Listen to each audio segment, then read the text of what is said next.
videos, game recaps, full games, in-depth interviews, and so much more on the official digital home of the Charlottesville Tom Sox.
Be a ground rule double for Craddock, and it is a 4-0 game.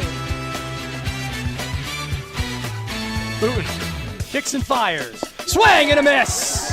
The Cardiac Sox make their first appearance.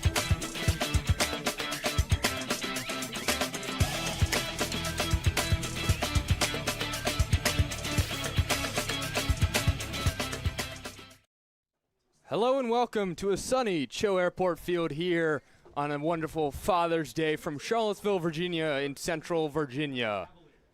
I'm Ben Rikash, joined alongside by Brian Portney. Portney, we have a great matchup today between the Culpeper Cavaliers and your Charlottesville Tom Sox. Both teams coming off of lofts, looking to bounce back. Charlottesville just built up a good win streak, and the best thing about losing a win streak is you get a chance to make a new one the next day. Yeah, absolutely. I mean, this team, the Tom Sox, it was really the first time last night that they really got beat, and that's baseball. I mean, they only had one error and really the entire time. Through that stretch of the last 4 games, they've been fielding 973%. And so really that's one thing. They're not beating themselves, so now they get a nice reset day before the one-day break and see what they can do. Our starter today on the mound for your Charlottesville Tom Sox and Randy Tomlin's squad, who sit at 6-10 on the season. Garrison White, his debut in a Tom Sox uniform this season, didn't pitch at Lewisburg College last year, and his last in-game action in the Valley League. Pitched 1 game for Waynesboro in 2025, went 1 inning, 2/3. What else do you have on Garrison White? Yeah, so you're going to see a 4-pitch arsenal from him, a 4-seam fastball, of course. He tops out at 89 for that. This was per his 2025 fall numbers. Also has a cutter, a slider curve, and a changeup. So be aware of a lot of different off-speed stuff to complement what he has, and really that's the Valley League arsenal, a lot of off-speed stuff, a lot of mixing pitches in, but you can kind of fire away at these guys. Be ready for Garrison White to just pound the zone. I mean, this Culpeper team, we take a look at it, they have the least amount of walks in the VBL. They have 85. They also strike out 149 times, which is not a lot, but as long as you just keep pounding the zone, he should be able to get away at them. I mean, they don't really walk a lot, which is exactly why you just have to keep pounding the zone. And I think if White really uses his fastball today for good measure, try not to clip those corners, just got to pound the zone. That's going to be a big thing for him. And now let's take a look at the lineup that is facing the tall righty from Virginia. 6 feet stands Garrison White. Ty Powell will be at shortstop. Joey Rogers at second base. In right field, we have Grayson Gegg. Making his return to the Culpeper lineup, the one and only Blagan Pato in left field. Johnny Sutrick will be playing center. Nick Matson, DH. The catcher behind the plate, Noah Burnham. Tyler Bennick, he'll be at first base, and then rounding it out is Tyrus Nobbs at third. What do you have on that lineup for Culpeper? Yeah, I mean, Ty Powell, along with others, coming off some good hitting streaks, but Grayson Gegg and Joey Rogers both have 14 and 13 game on-base streaks. They've reached base in every single game as a Cavalier this year. Obviously, Blagan Pato coming back, a sore spot for the Tom Sox, but he's been quiet in his limited action so far this year. He's 2 for 8, 1 for 4 in both games. Has not played the Tom Sox this year, but it should be a fun one. Johnny Sutrick in the 5 spot is going to be an interesting one as he is their power hitter. We'll see how that lineup rolls out against the Charlottesville defense. And our umpires tonight, as we see the battery for the Tom Sox of Garrison White and Ben Cardone. Third base, Nathan Hamlet. First base, Mac Mackey. And, first base, Matthew Pierman. A little switch before the game. Mike Mackey, he'll be behind the plate. Garrison White pitching, as we talked about. Caden Combs, big presence at first base. We have Xavier McCory at second.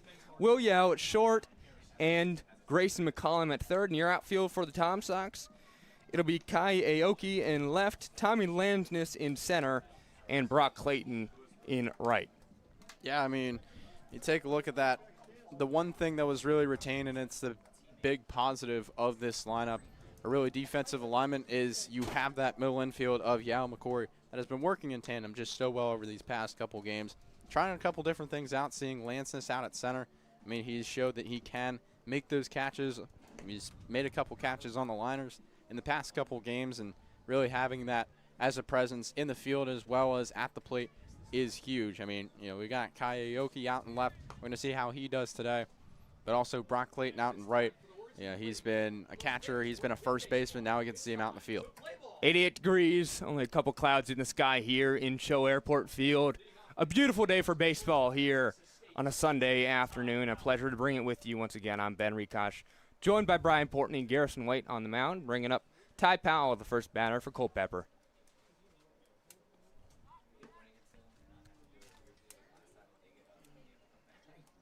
And the first pitch from White. Swinging. McCory dives for it. He doesn't get it. I'll go in the outfield. Brock Clayton can't hold it, so first base runner is on for the Culpeper Cavaliers. You're seeing real quickly why they don't walk a lot. They're able to swing away, and that's really why you got to pound the zone. But, I mean, for Ty Powell, he's able to extend his on-base streak now to 13 off the first pitch swinging. We'll see how long it takes for Garrison White to get acclimated to live game action again, as we talked about. Hasn't seen in-game play since last summer in the Valley League. Joey Rogers now in the batter's box. He skies that one into center field. Tommy Lampson is backtracking it. He'll make a play on it, and nothing for Ty Powell, who retreats back to first base. Wind was blowing out a little bit there, but yeah, that ball almost got out in a hurry. And another good play for Tommy Lampson, who doesn't really have to go that far. And there's one away. Quickly, 2 pitches, and we see that. One down brings up the third batter, Grayson Gegg. Spent last year at Mercer University. Listed that he likes pickleball and basketball as his hobbies. I wonder how that translates to baseball in terms of skill set. He steps in. He fires that one deep to right field, but Brock Clayton, he'll be all under it for out number 2. And Ty Powell still at first base along with Caden Combs. Yeah, I mean, it has been 3 batters faced, and they have all gone off first pitch swinging. And, yeah, none of these guys have seen counts yet, so we'll see how that goes. And it's got to be a good little confidence boost for Garrison White to get 2 outs under his belt here early. Blagan Pado making his return to the Culpeper lineup. He'll sky that one up high. Clayton's running to it, as is Combs. Clayton calls everybody off, and that's out number 3. A quick inning for Garrison White, and that'll bring up the Tom Sox offense as we have 3 quick outs here on Tom Sox TV. Will Yao, Grayson McCollum, and Tommy Lansness due up for the Sox.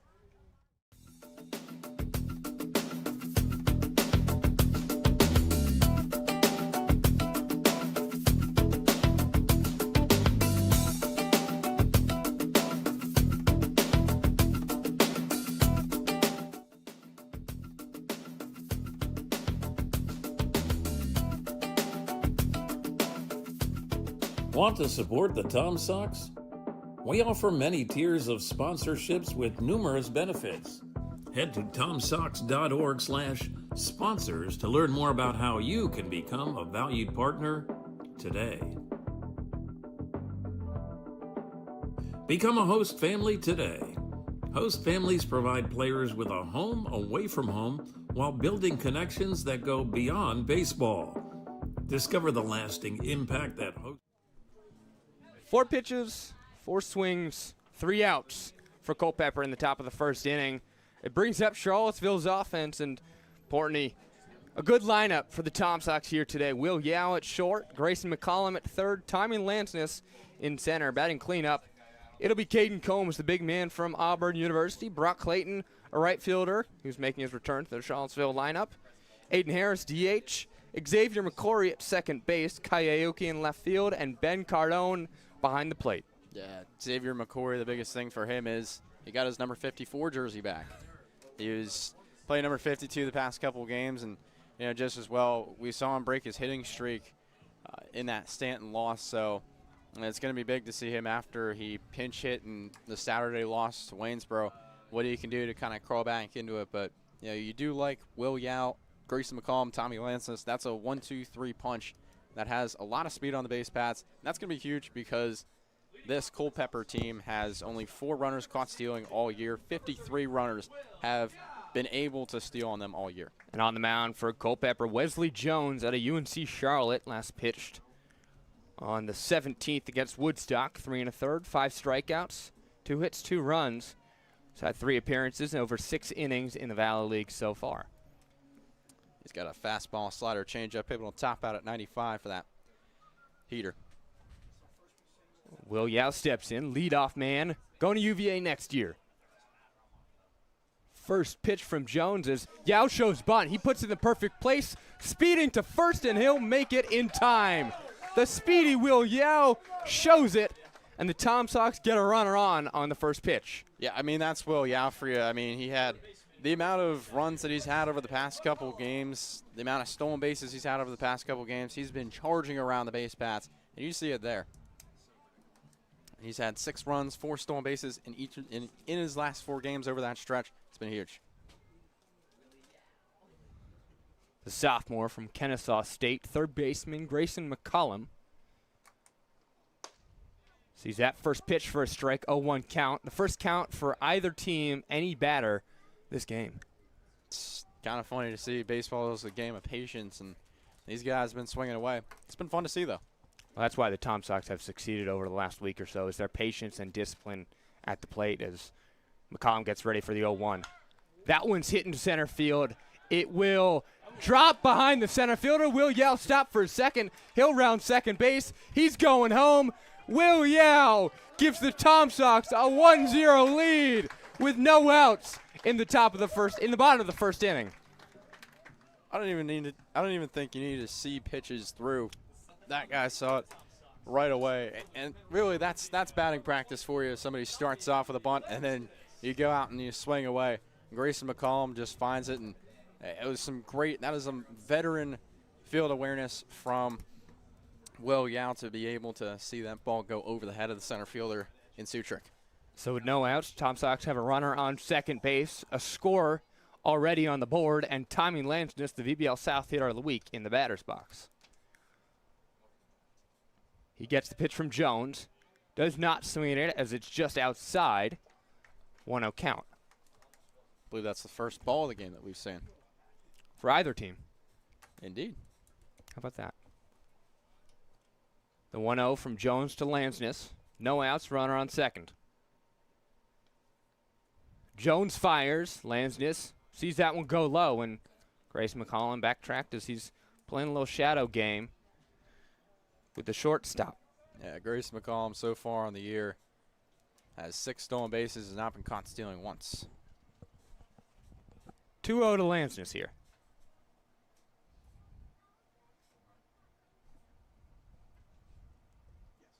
Jones looking back again, throws to Lansness. That one's up high and outside. 3-0 count. Yeah, Patience from Lansness paying off here early. Yeah, I mean, it's huge for Tommy Lansness, who strikes out a lot. He only has 4 walks, so we'll see if he can get number 5 here.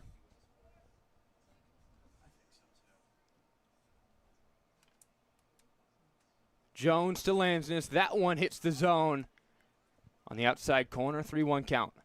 And it's interesting to see if they want to be aggressive here and send McCollum. He does tie the team lead in stolen bases alongside McCory with 6.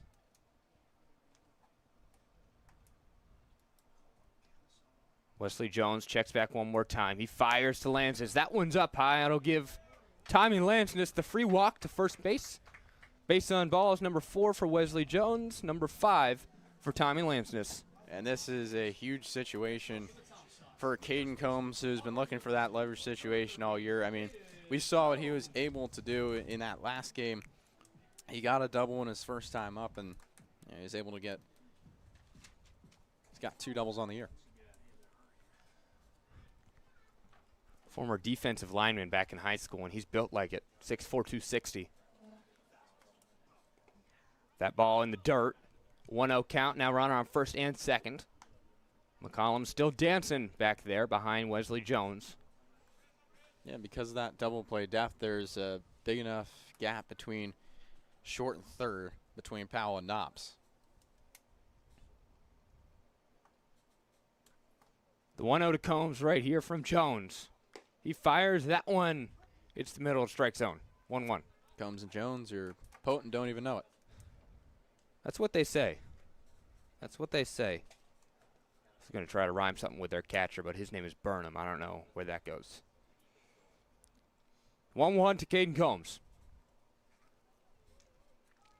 Cleanup hitter for your Tom Sox. Pitch fired. That one fouled off just off home plate. 1-2 count. Here early in this one. Yeah, just got on top of that one. Now it's quickly 2 strikes to him. Yeah, he's had a couple strikeouts this year, but I think he sees the count.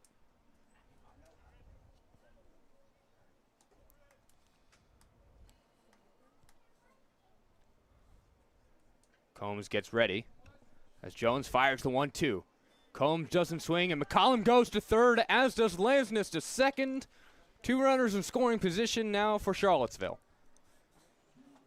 Not sure what that's going to be scored as, be it a wild pitch or a passed ball, but, I mean, as passed ball, there you go. I mean, as for Noah Burnham, that'll be his first pass ball of the year.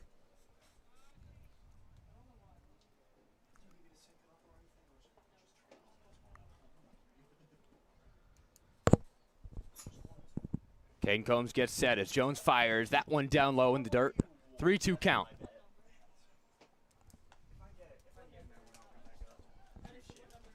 Yeah, now you see how he's been able to see pitches. He's had veteran takes for his frame, and he knows he has the power. 2 men on and a full count to the Auburn righty. No outs. Combs swing and a miss. He'll go to first base on the drop 3, but that throw is in time, and it brings up Brock Clayton, the right fielder for the Tom Sox. So 1 out. 1 run already scored. 2 men still on base in Lansness and McCollum.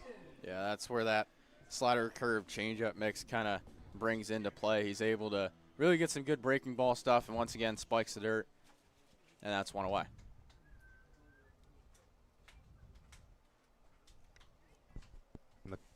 Clayton with McCollum and Lansness on third and second. 1 out. Swing. High fly into center field. The left fielder coming and get it. McCollum will tag up, but not in time, as it was a good throw by Blake and Pato. So yeah. 2 down. Not only was it a good play by Blake and Pato, but, I mean, it was just too shallow. I think if that's Will Yao, he runs on anything that's out of the infield, but, you know, it's okay there. It's, you know, it's Grayson McCollum. There's no, there's no implication either way, but that was a shallow ball to play. Aiden Harris, another Virginia guy who spent last year at UVA. 2 outs here, trying to bring these runners home who've been standing out there for a couple of batters. First pitch just inside. 1-0. Yeah, I mean, they're kind of able to give themselves a break at the plate, as where, you know, the Tom Sox defense saw 4 pitches. Aiden Harris in the DH role played third base frequently this season as well, but today just batting. 1-0 count. That one fouled off the mask of the catcher, and also it looked like the mask of the home plate umpire. Little ricochet action. Got to be careful back there. Both those guys. There's been a couple of home plate umpire incidents in this backstop at the show this year, so, you know, home plate umpire Mike Mackey just watching his awareness. 1-1 to Aiden Harris. Runners on second and third. 2 outs. Jones fires. Harris swings. Big whack. Will not get a piece of it, though. 1-2 count now. Sox down to their final strike of the first inning.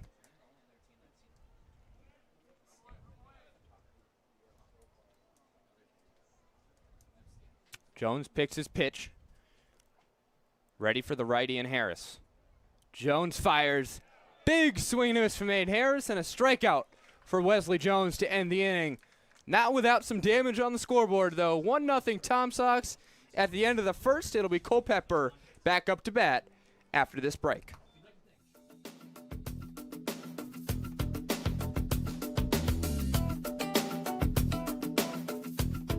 Want to support the Tom Sox? We offer many tiers of sponsorships with numerous benefits. Head to tomsox.org/sponsors to learn more about how you can become a valued partner today. Become a host family today. Host families provide players with a home away from home while building connections that go beyond baseball. Discover the lasting impact that host families have on the team and our community at tomsox.org/host-families. Contribute to Charlottesville community baseball today As a 501c3 nonprofit organization, your support helps the Charlottesville Tom Sox create unforgettable memories and develop baseball's future stars right here in Central Virginia. Visit tomsox.org/donate to see how your gift makes a difference. Don't miss a single moment of Tom Sox baseball. Check out tomsox.org/schedule to see when the team is back in action. Second inning now here at Show Airport Field. Ben Rikosh and Brian Porney here for this Father's Day matchup between the Cavaliers and the Tom Sox. 1-0 the score after one inning, and Garrison White back on the mound after a 4-pitch first. Portney, 3 flyouts after a single from Power to lead it off. Yeah, it's going to be interesting to see as they continue to kind of swing away again or kind of see this through. I mean, Johnny Sutrick coming up, he's got 22 strikeouts and 6 walks on the year, so something tells me, well, as a pure power hitter, he's going to want to go right away. Johnny Sutrick played 37 games for UNC Charlotte last year, and he is plunked by Garrison White to lead it off. So he'll take his base, bringing up Nick Mattson.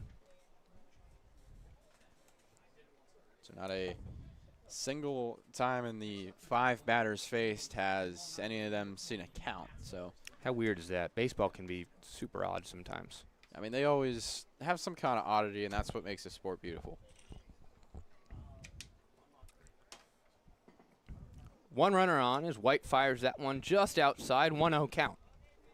This is the first non-batted ball or hit by pitch of the game for the Culpeper Cavaliers. Nick Mattson riding a 5-game on-base streak as the runner goes. Cardone throws him down. McCory is there, and he's out. Good play and good connection. VMI to Liberty, Ben Cardone to Xavier McCory. He's able to get Johnny Sutrick, and that's his 4th runner caught stealing of the year. And Ben Cardone has kind of had a transformation this summer after letting up 5 pass ball. He's been doing well. So now 1 out, no runners on as that ball thrown outside.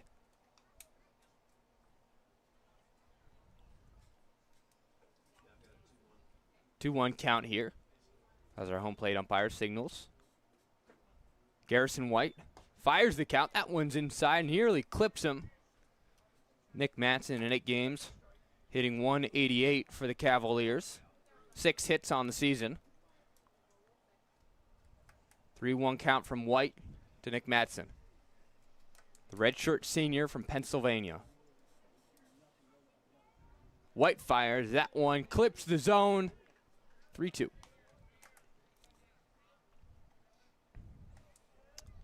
Yeah, Nick Mattson, he's got 7 walks on the year, so, I mean, this is the first full count we're seeing. He bats that one right to the hands of Tommy Lansness in center field for out number 2 of this second inning. You can't ask for much better if you're Tommy Lansness. Barely had to move out there. Yeah, I mean, 2 of them.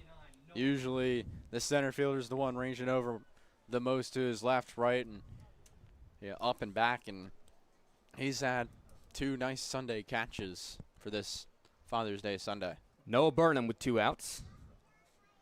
Belmont University catching for the Cavaliers today. White fires that one just upstairs for ball number 1. Yeah, Noah Burnham's got 3 strikeouts, no walks. That's or 3 walks, no strikeouts. Shows bunt right there as White goes to pick it up. He doesn't get it in time, and Caden Combs can't get there as Burnham beat the throw out. A little bobble on the transaction from White's 2 hands.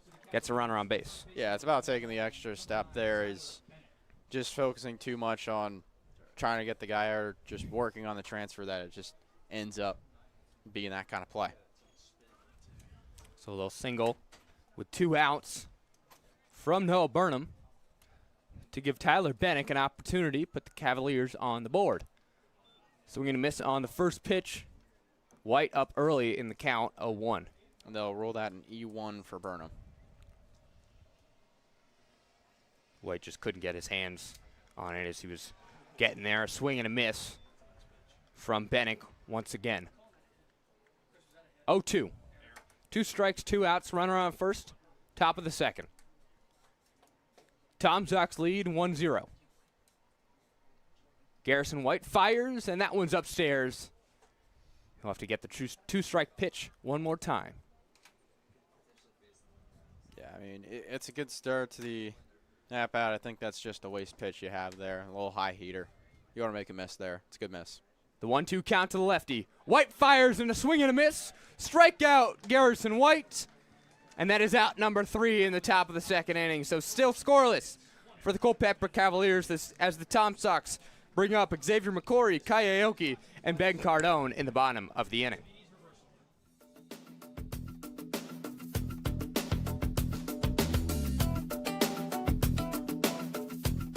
Want to support the Tom Sox? We offer many tiers of sponsorships with numerous benefits. Head to tomsox.org/sponsors to learn more about how you can become a valued partner today. Become a host family today.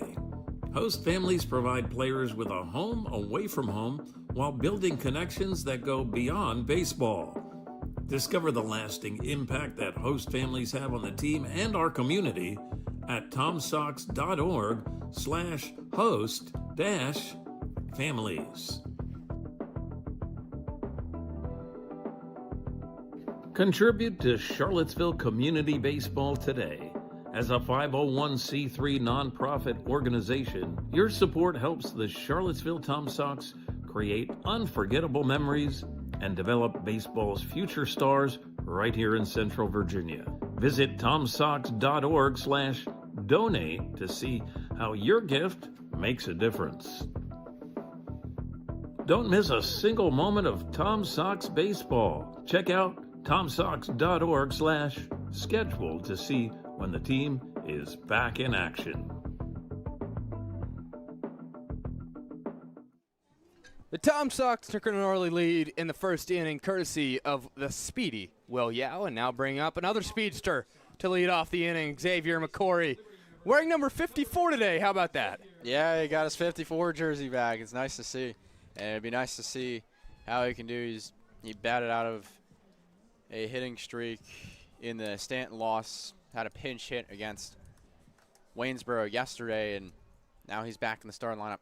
That's not to say he doesn't still lead the Tom Sox in RBIs, walks drawn, and ties the lead in stolen bases. So a very productive player for Charlottesville so far as he sees ball number 1 go in the opposite batter's box. Yeah, I mean, he started out the year, he was batting .462. He's definitely got it in him.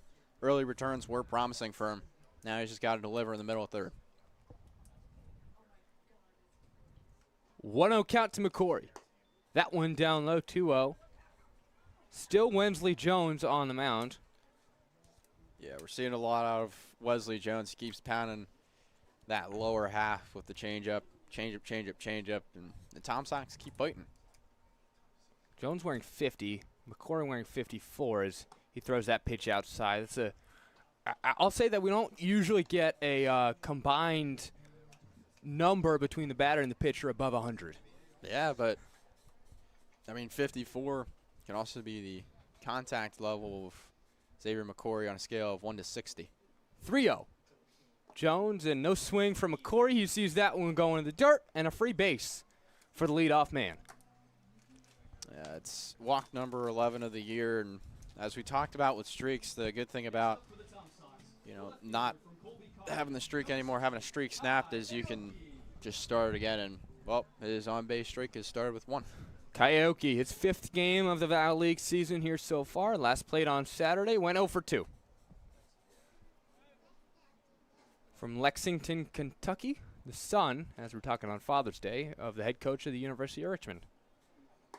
Wesley Jones finds the zone on that one. 0-1 to Coyote. Yeah, Coyote 0 for 6 overall in his time in Charlottesville. He does have a run scored, though.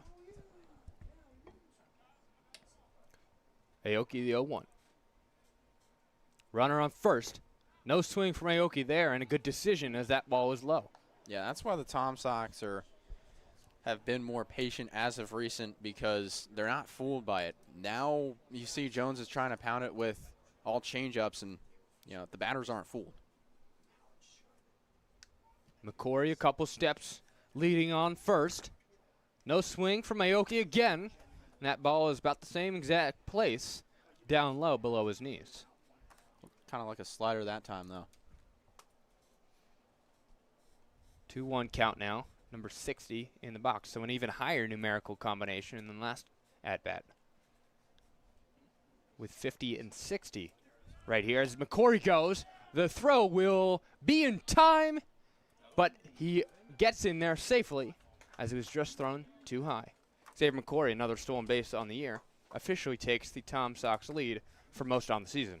Yeah, I mean, it's really been a good race between him and Grayson McCollum out there on the base paths. And Burnham's throw just a little bit too high right there. It made Rogers have to jump for it, and McCory got the slide in time. 3-1 count as Aoki will draw a walk, headed to first base, bringing up Benji Cardone. Yeah, back-to-back walks. You always like to see that, and Aoki taking that base. It's good to see bottom of the order getting some production, but now we see with a potential double play shift in the middle infield. Again, that could really bring the pole side. Nice little gap between that. 2 men on, no outs, and potential for some damage on the Tom Sox offensive side as Ben Cardone, one of the 5 Sox with a home run this season. That came, the only one, I should say, here at Charlottesville High School, Cho Airport Field. As he steps into the batter's box, the righty playing catcher today from Virginia as well. A lot of Virginia guys on this year's roster for the Tom Sox. Aoki at first, McCory at second. Double play depth is the infield. Ball down low for Ben Cardone, 1-0 count. I believe that was one of the goals of the recruiting coordinator, Tim Knighton. Bringing a lot of players home back to the Old Dominion State.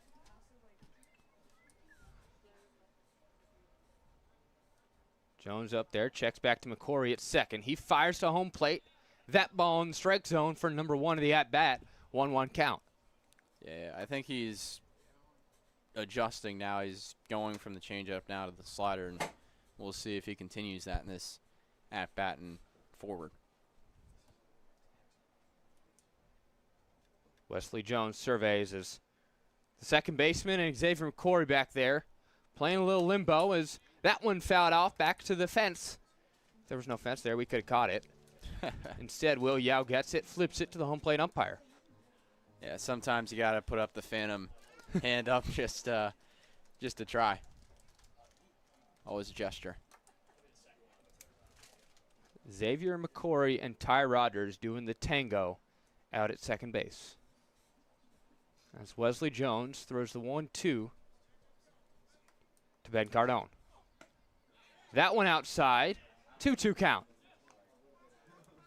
Yeah, good job by McCory to lay off of that one. He's really not seeing a whole lot of fastball here. And we'll see if they fire away with a high heater than Jones. Cardone with 3 walks on this young season. He's played in 10 games for the Tom Sox. 2-2 count right here. Another check back to Xavier McCory as he'll fire it up, and that one's skied high. Right fielder coming in. He will call everybody else off, and he has a hand on that one. No tag from McCory. He's held at second base. Out number 1 is complete. Again, it doesn't matter how fast of a base runner you are. You make that a good decision, and Xavier McCory will just kind of stay there because it's a amount of trouble you don't really want. And back to the top of the order, and Will Yao, you don't want to have him go with the 2-out situation here. Yeah, speaking of speed on the base path, there's pretty much nobody better in the Tom Sox lineup than Will Yao right here. Number 33, incoming freshman for the University of Virginia, and now with the second time around the lineup. See how Wesley Jones adjusts. 1 out. That ball outside, thrown to first. A slide for Kai Aoki, and McCory will head to third base. As the ball went in the outfield, McCory's going home. McCory is called out. He will not make it in time. A good read from the right fielder, Rogers. Excuse me, right fielder Gegg.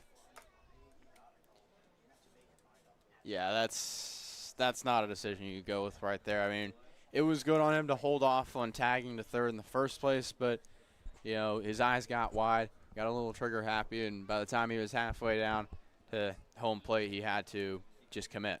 And just like that, Will Yao's at-bat is flipped in terms of significance.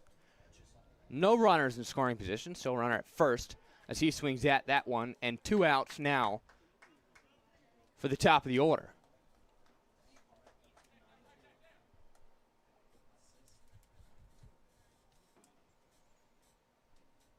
Will Yao, the 1-1 count from the tall Wesley Jones. Jones fires, and Yao gets a crack on it. It'll go through past the shortstop. Aoki stopping at second, and Yao is safe at first base. Yeah, part of what has made him such a special prospect is how he's able to kind of see that pitch, wait for it to come to his bat, and he's able to connect well on that off speed. It was a good breaking ball, but kind of hung it by the kneecaps, and overall some good contact, and he drives that through. And the second hit of the day for Will Yao so far. Had a triple yesterday. Obviously made it home in the first inning to give the Tom Sox the lead. Bringing up Grayson McCollum with 2 outs. McCollum will foul that one back as Burnham couldn't get a hand on it, and Lansness will grab it at the backstop. Grayson McCollum, very, very productive start to the season. Tied for the team lead in a number of offensive categories: hits, extra bases, stolen bases, you name it. Another great Kennesaw State Owl in Charlottesville. Swing and a miss for him, 0-2 count.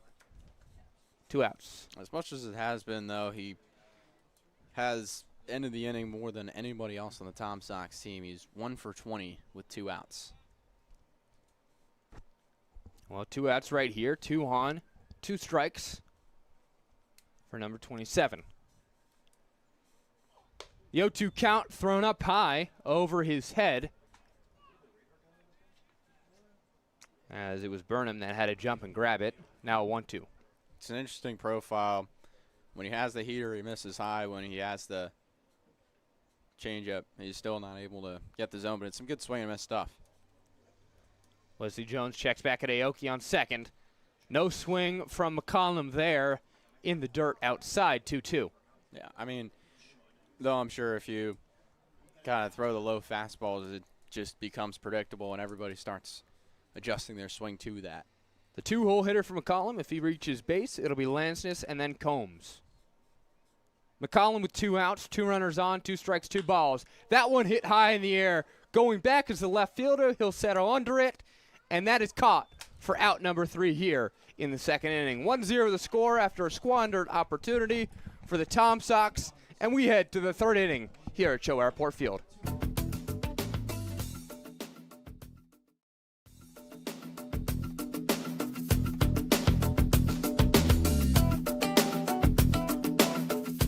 Stay connected with the Tom Sox. Follow at Seville Tom Sox on Instagram, Facebook, YouTube, TikTok, and X for the latest team updates and primetime content.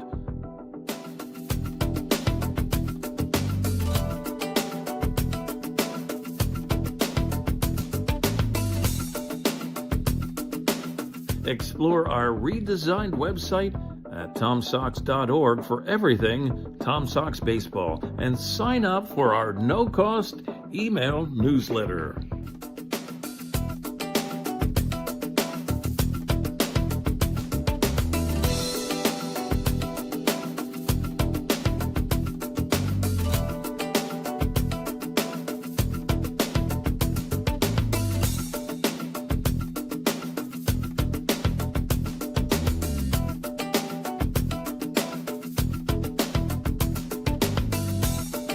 Subscribe to the official YouTube channel of your 4-time Valley Baseball League. 3rd inning here from Show Airport Field. Tom Sox have an early lead on Father's Day. Ben Rikosh, Brian Portney, and Portney. We got a new arm on the mound for the Tom Sox. 2 innings for Garrison White. His season debut is done. It'll bring up the Charlottesville native Eric Davis. Yeah, Eric Davis, so far in the year, this is going to be his 4th appearance. He's got 3 2/3 innings pitched, 5 hits, 5 strikeouts, 4 walks, and a 12.27 ERA for him. And as for Eric Davis, he was one of the later guests for the roster, but standing at 6 foot, 195 pounds from Gordonsville, Virginia, He'll be committed to Roanoke College, so now going to try and see what he can do in his 4th appearance. An impressive outing for Garrison White. Will close his day in just a second. But for now, it brings up the 9-hole batter, Tyrus Nobbs, incoming freshman to Salem University, Culpeper County High School graduate. So much like Lucas Arbeliz on the Tom Sox, he's playing at his former home field. First pitch from Davis, in there for a strike.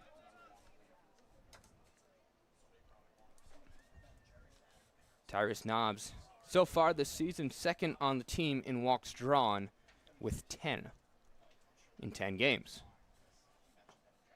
Pitch number 2 for Davis. That one's in the dirt outside, 1-1 count. If you do the math on that, 10 walks in 10 games, it's pretty good. Yeah, it's just a walk per game. You like that. Davis the 1-1. That one hits the zone on the outside part of it. 1-2 count for the incoming freshman. Davis gets set to fire as Tyrus Nobbs is in the box for the first time today. David kicks, fires. That one down low, 2-2 count.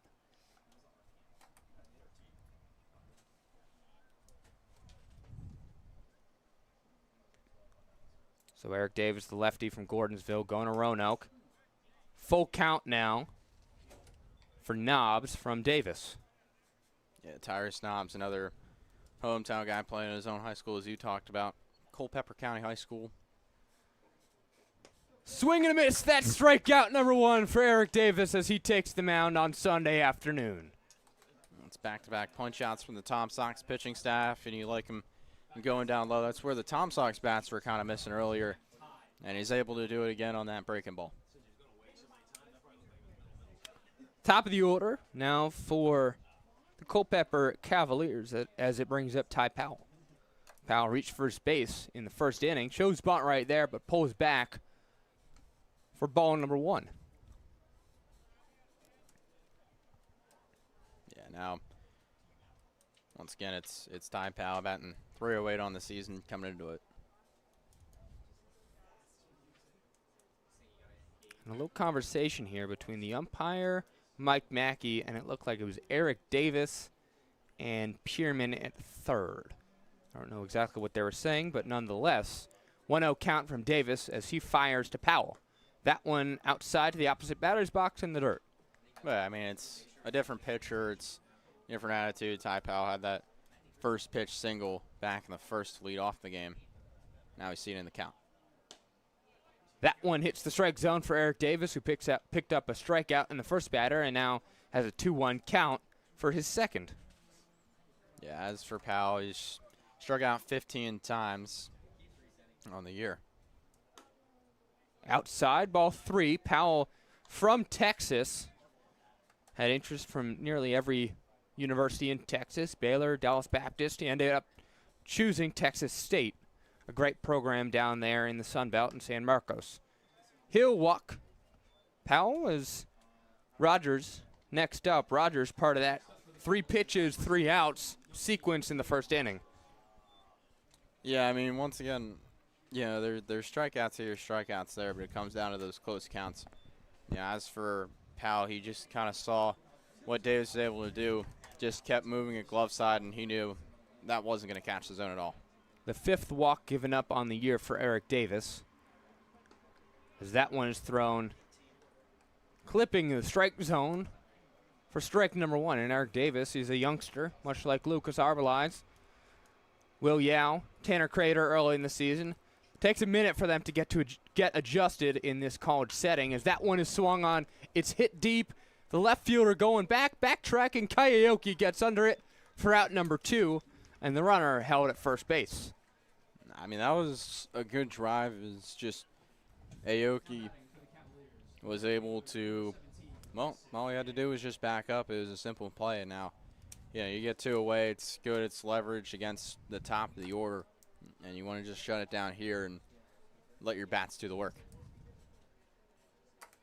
It's not about getting strikeouts, much like last appearance for Lucas Cash, as it is for Eric Davis. It's about getting the outs and ending the inning. 2 outs now as Davis throws to first with Combs. keeping that runner in check right there. Yeah, I mean, it's good to have an innings eater sometimes. It's just somebody who induces soft contact instead of gets your strikeout once in a while. 0-0 to 0-1 now with 2 outs here for Eric Davis in the 3rd inning. Yeah, he was well early on that one. It's just you got to adjust to something that was about 70 on the off speed. This is Gegg. Another swing and a miss for him. 0-2 count here as Eric Davis staring his 2nd strikeout in the eyes. Davis, a man on first. 2 strikes, 2 outs to the 3-hole hitter for the Culpeper Cavaliers. He fires. That one's down low. A 1-2 count now. He'll have to do it again. Yeah, I mean, Grayson Gegg coming in from Mercer. You got a D1 baseball player against an incoming freshman, and you see the velocity difference. You have to time your swing to that. Davis, deep breath. He fires as the runner goes. That one in the strike zone. Perfect pitch for Eric Davis. Gets him looking, and that's out number 3 in the 3rd inning. 1-0 the score here. Still as Eric Davis completes a clean 3rd.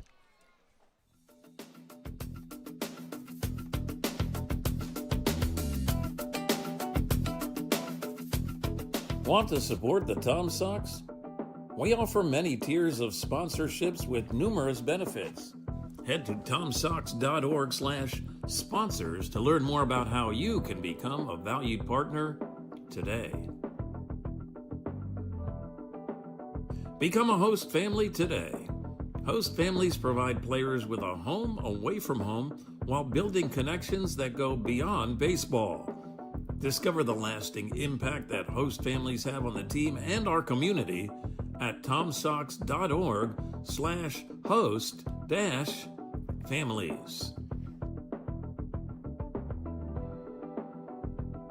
Contribute to Charlottesville Community Baseball today. As a 501c3 nonprofit organization, your support helps the Charlottesville Tom Sox create unforgettable memories and develop baseball's future stars right here in Central Virginia. Visit tomsox.org/donate to see how your gift makes a difference.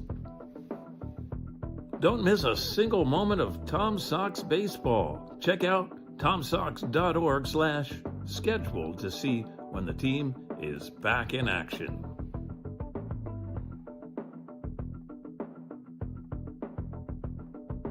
Learn from the best this summer. Join Tom Sox players and coaches in our...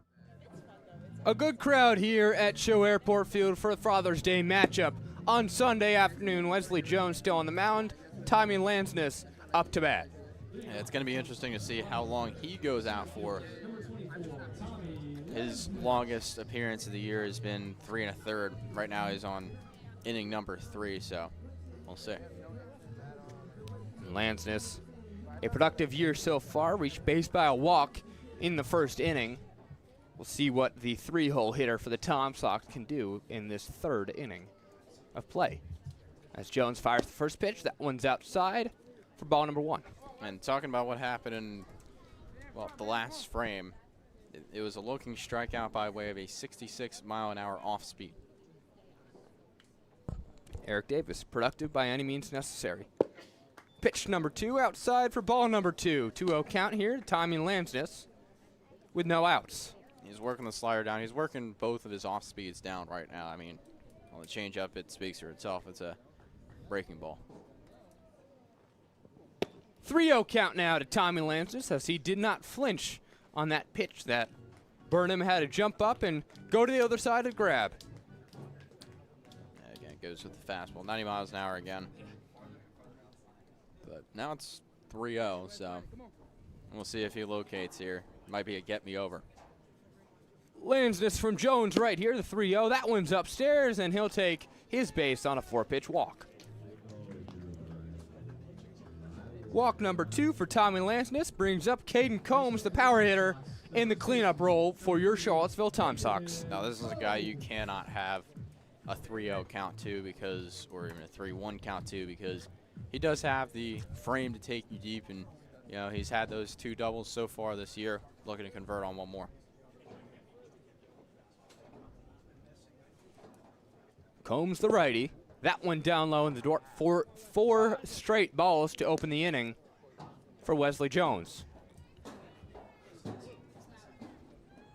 And a pitching visit, mound visit rather, from the coaching staff for Culpeper, getting the headspace right, as it seems like Wesley Jones cannot locate his spot. Yeah, he can't locate really in any of them right now. I mean, he's missing away, and then he's also missing up with his fastball, but really he's been missing up with his fastball. It's good swing and a miss stuff when you are able to fool him with the changeup, but now the Tom Sox bats are starting to adjust to it. And you saw Will Yao swing away on one of those breaking balls, and so he's just trying to find a way to get into the zone and still be able to fool him. And it's still Wesley Jones's ball here, but for what it's worth, we have a pitcher warming up for Culpeper, and I'm trying to pull up who it is. Got the number? We're about at end of this mound visit. Caden Combs coming up. It'll be Hunter Colville. If my eyes see correctly, it's decently far to the opposite bullpen, but Combs steps back into the 1-0 count. That one inside. Ball number 6 in a row. Yeah, right now Colville is still out there stretching. Hasn't thrown a ball yet or done anything out there, so it would not be a situation where they want him to go in. No outs here. Still in the 3rd inning as Combs has a batter on. 2-0 count. Won't swing at that one either. 3-0 count. 7 balls in a row. Yes, the press box is doing a soft ball 7.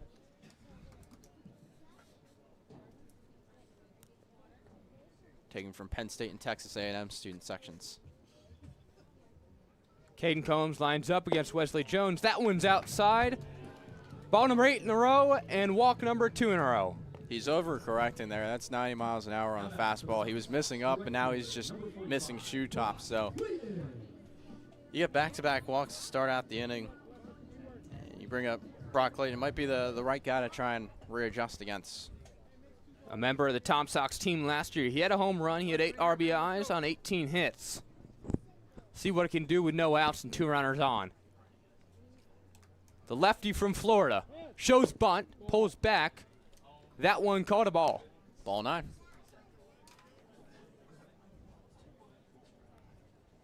Brock Clayton showing bunt right here. Has to be a measure just to get the runners over, as he does have the power if he were to choose to use it, playing right field today. The 1-0 count from Jones to Clayton. That one finally nicks the zone. A 1-1 count now to Brock. I mean, you talked about it. Brock Clayton does have the frame at 6'3", 215 pounds. But he's got a pole shift on that right side of the infield. Rogers shaded well over from the second base back. The 1-1 from Jones to Clayton. That one down low. And we're back to throwing balls for Wesley Jones. Yeah, indeed, as he said it. Once again, I mean, shortstop's playing him well. There's not much of a gap for Brock Clayton. We saw the Tom Sox bats yesterday in BP be able to push it, and we'll see if they go oppo again. Clayton 2-1 from Jones. No outs, 2 on. 1-0 lead for the Tom Sox as Jones steps off for a second. It'll be a pitch clock violation, 3-1 count. So even when he can't help it, Wesley Jones draws another ball. It's mental errors. It's all mental errors right now. It's all on his side. And it looks like Hunter Colville is ramping up his warming as that pitch is thrown in the strike zone for strike number 2. Yeah, and there you go. I mean, he's able to clip the zone, had that breaking ball again. We'll see if he goes back to it as he has for some of his strikeouts. As you said, it's mental. You just got to get one to go your way, and then everything can change. The 3-2 from Jones, a swing and a miss on Clayton, and he'll get a strikeout for number 1 in the inning. Aiden Harris now up to bat. Still 2 men on for the Tom Sox and only 1 out. Yeah, he goes down the chute again, 77 miles an hour, pretty much the same spot where Aiden Harris swung on and missed as he comes back up to the plate. They might fool him again with that.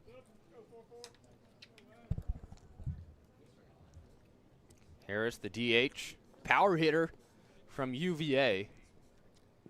As Jones looks back, he fires to Harris. That one in the dirt, and the runner will go. Timing lands this. Slides in at third. And he'll be called safe.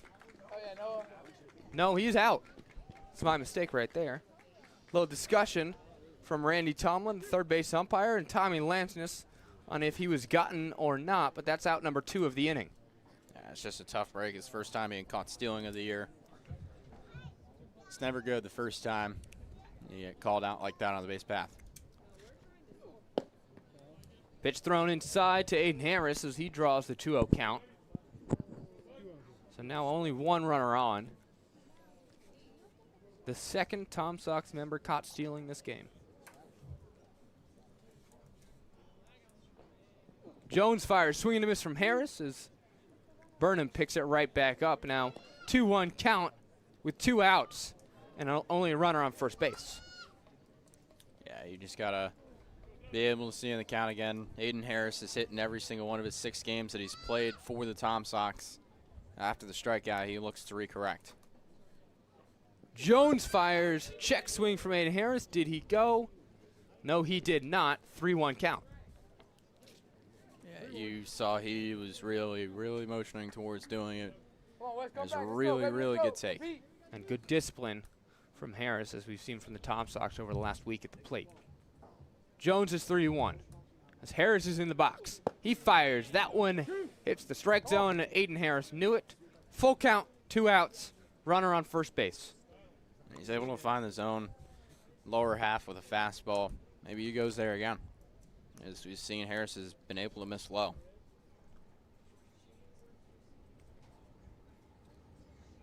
Full count, train going by. Pitches in the dirt. Harris to first. Now 2 on.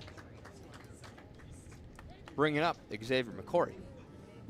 Yeah, that is walk number 5 of the game for the Sox bats and train number 1 of the game. McCory, 11 hits on the year, 10 RBIs, 4 runs scored. So a good spot in the bottom of the order with 2 men on base. 2 outs. As Jones looks back, checks, fires. That one outside as Colville is still warming up.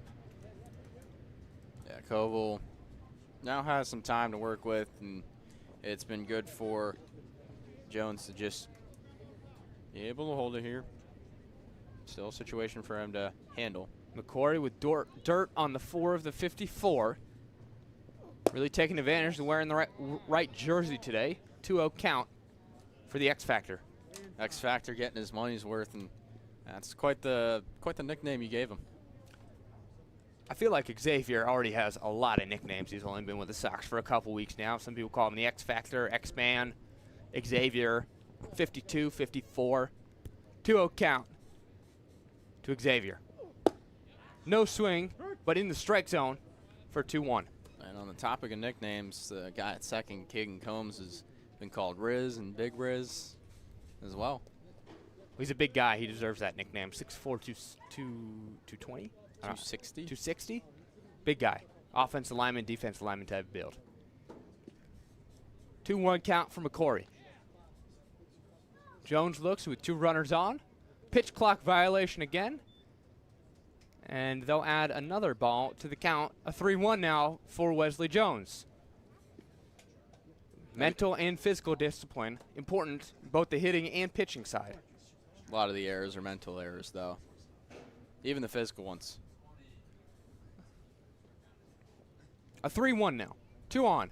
He fires. That one outside. McCory, he knew it. And he'll draw another walk on the evening.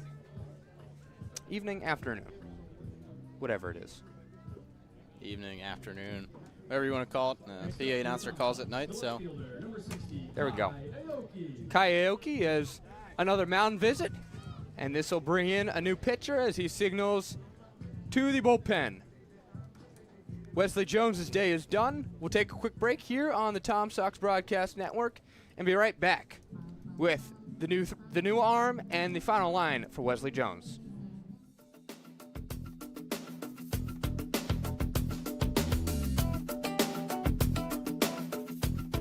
Want to support the Tom Sox? We offer many tiers of sponsorships with numerous benefits. Head to tomsox.org/sponsors to learn more about how you can become a valued partner today. Become a host family today. Host families provide players with a home away from home while building connections that go beyond baseball. Discover the lasting impact that host families have on the team and our community at tomsox.org/host-families.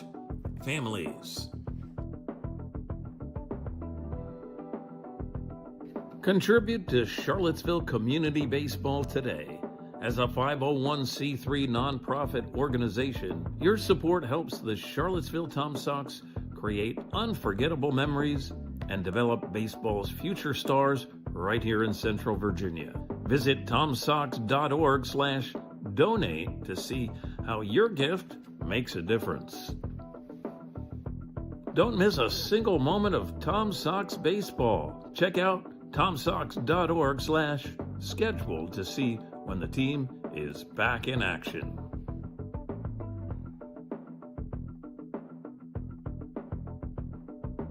Learn from the best this summer. Join Tom Sox players and coaches in our... Bases loaded for the Tom Sox in the third inning. A 1-0 lead here on the broadcast network of your Charlottesville Tom Sox.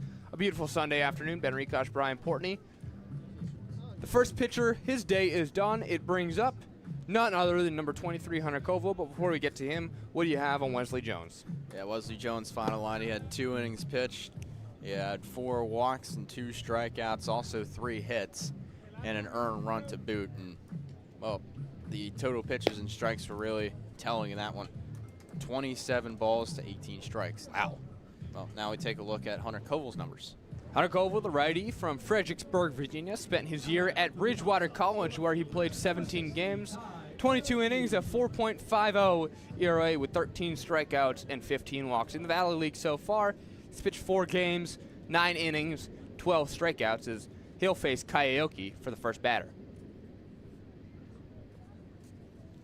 Koval, the righty, gets set, fires as Aoki spikes that one. The first baseman gets it, but he doesn't have it all the way, and Caden Combs comes around to score. It'll be an error on the Cavaliers' defense, and bases loaded again as the Sox bring up Ben Cardone.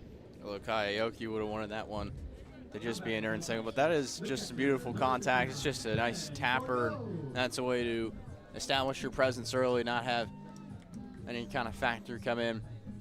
I mean, you're able to swing away and just a tapper. And just like that, 2-0 the score. Tom Sox up 2 runs.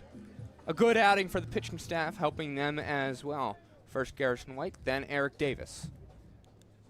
2 outs here as Hunter Koval faces Ben Cardone, who flew out last inning. The 0-0 count. Check swing. He did go around, says a home plate umpire, so no 1 count. Yeah, Hunter Koval, from his bullpens that he's had, he's got fastball, sinker, changer, slide up. Changer, slide up? Think that one again. Uh-oh. Change up slider. 1-1 count. We all make mistakes. Long season. Ben Cardone. 2 outs, bases loaded, 1-1 count from Hunter Koval. Koval gets set, he fires. That one hit deep by Ben Cardone. The left fielder is under it, and that'll end the inning as the Sox strand guys with the bases loaded, but not before getting another run on the board. We're a third of the way through this one. 2-0 here, the Tom Sox lead.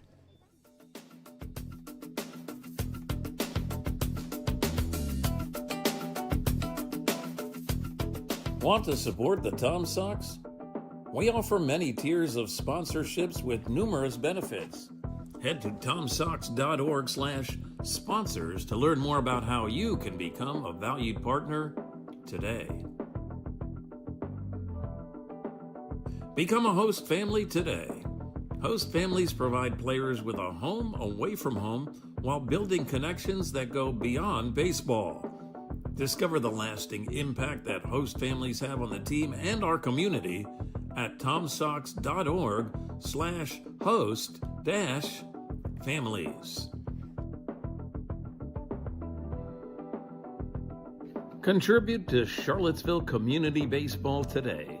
As a 501c3 nonprofit organization, your support helps the Charlottesville Tom Sox create unforgettable memories and develop baseball's future stars right here in Central Virginia. Visit tomsox.org/donate to see how your gift makes a difference. Don't miss a single moment of Tom Sox baseball. Check out tomsox.org/schedule to see when the team is back in action.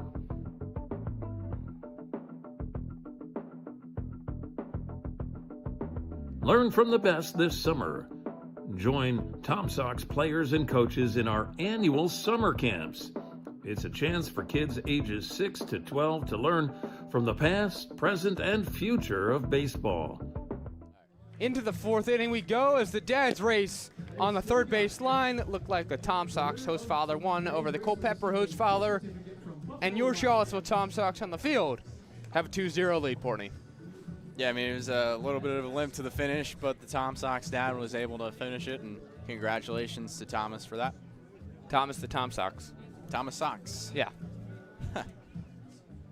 It'll be Eric Davis still out on the mound for Charlottesville. A productive first inning after Garrison White's debut on the season. Culpeper back up as they look to cut this Charlottesville lead that was extended in the bottom of the third. Blegan Pato, he'll step up to bat as Davis fires. That one just misses down low, 69 miles an hour. You talk about adjusting to the speed. And I think by the time they do, it's going to be Eric Davis out. Davis is in right there for a strike. 1-1 count, top of the fourth inning. 2-0 the score, no outs, no men on. Blegan Pato, the product of Coastal Carolina University, swings on that one. 1-2 count. A member of Culpeper last year as well. Productive for him. A great Chanticleers program down there, and that ball sails upstairs for a 2-2 count. Yeah, but he's now 2 for 9 on the year after flying out to end the first. Davis fires. That one's hit on, skied up high. The center fielder, Tommy Lansness, is under it, and he will grab it no problem for out number 1. Got a piece of 69 miles an hour, and still, I mean, they're just scooping it. Because they're, I mean, the Cavaliers' bats are still going early on it, adjusting their timing to the speed. And Johnny Suchuk will get another chance in the box after Garrison White plunked him in the back in the second inning on the first pitch he saw. Davis fires, a big swing and a miss for Johnny Suchuk, center fielder today for the Culpeper Cavaliers. That's the first pitch he saw through as he was hit by a pitch last time up back in the second. That one hit to the first baseline. Caden Combs has it. He'll do it himself. Taps the bag, out number 2. A quick 2 outs for the Tom Sox here in the fourth inning. A lot of 3-U's for Caden Combs, who's really known for that one time he laid out for one and was able to get a good unassisted put out. So he's able to do it all. One of the advantages of your first baseman being a big guy is Davis fires the first pitch. That one's in there for a strike. Nick Madsen flew out to center field last time up. The DH for Culpeper today as Davis checks in there. That one's hit deep. It'll drop in the outfield in front of Kayaoki. He grabs it and a single with 2 outs for Nick Madsen. Good piece of hitting right there for number 20, as it'll be his 3rd hit on this young, it'll be his 7th hit on the young Culpeper season. My mistake. Yeah, once again, he's laying that, sub-80 off-speed stuff, and we'll see if the Cavalier bats are going to adjust to that timing now. No Burnham reached on a bobbled play by Garrison White. That was called an error as he swings on the first pitch 0-1 count now. Eric Davis working well, 77 miles an hour on that strike. Yeah, good one as well. It's where he got that looking strikeout. Davis fires. That one there. Cardone to first. Not in time, but just keeping the runner in check as Nick Madsen stands there a couple feet ahead of Caden Combs. Cardone's got some good pop time now. It's gotten better as the season has progressed. Seems like it took him a little bit of time to adjust to this setting, playing in summer ball and these new teammates and whatnot. But the batter now 1-1. The runner goes. Cardone, he'll fire. That one to McCory. It's in time. Out number 3, courtesy of Ben Cardone and Xavier McCory. A cannon on number 59. 2-0 score here as we head to the middle of the 4th inning.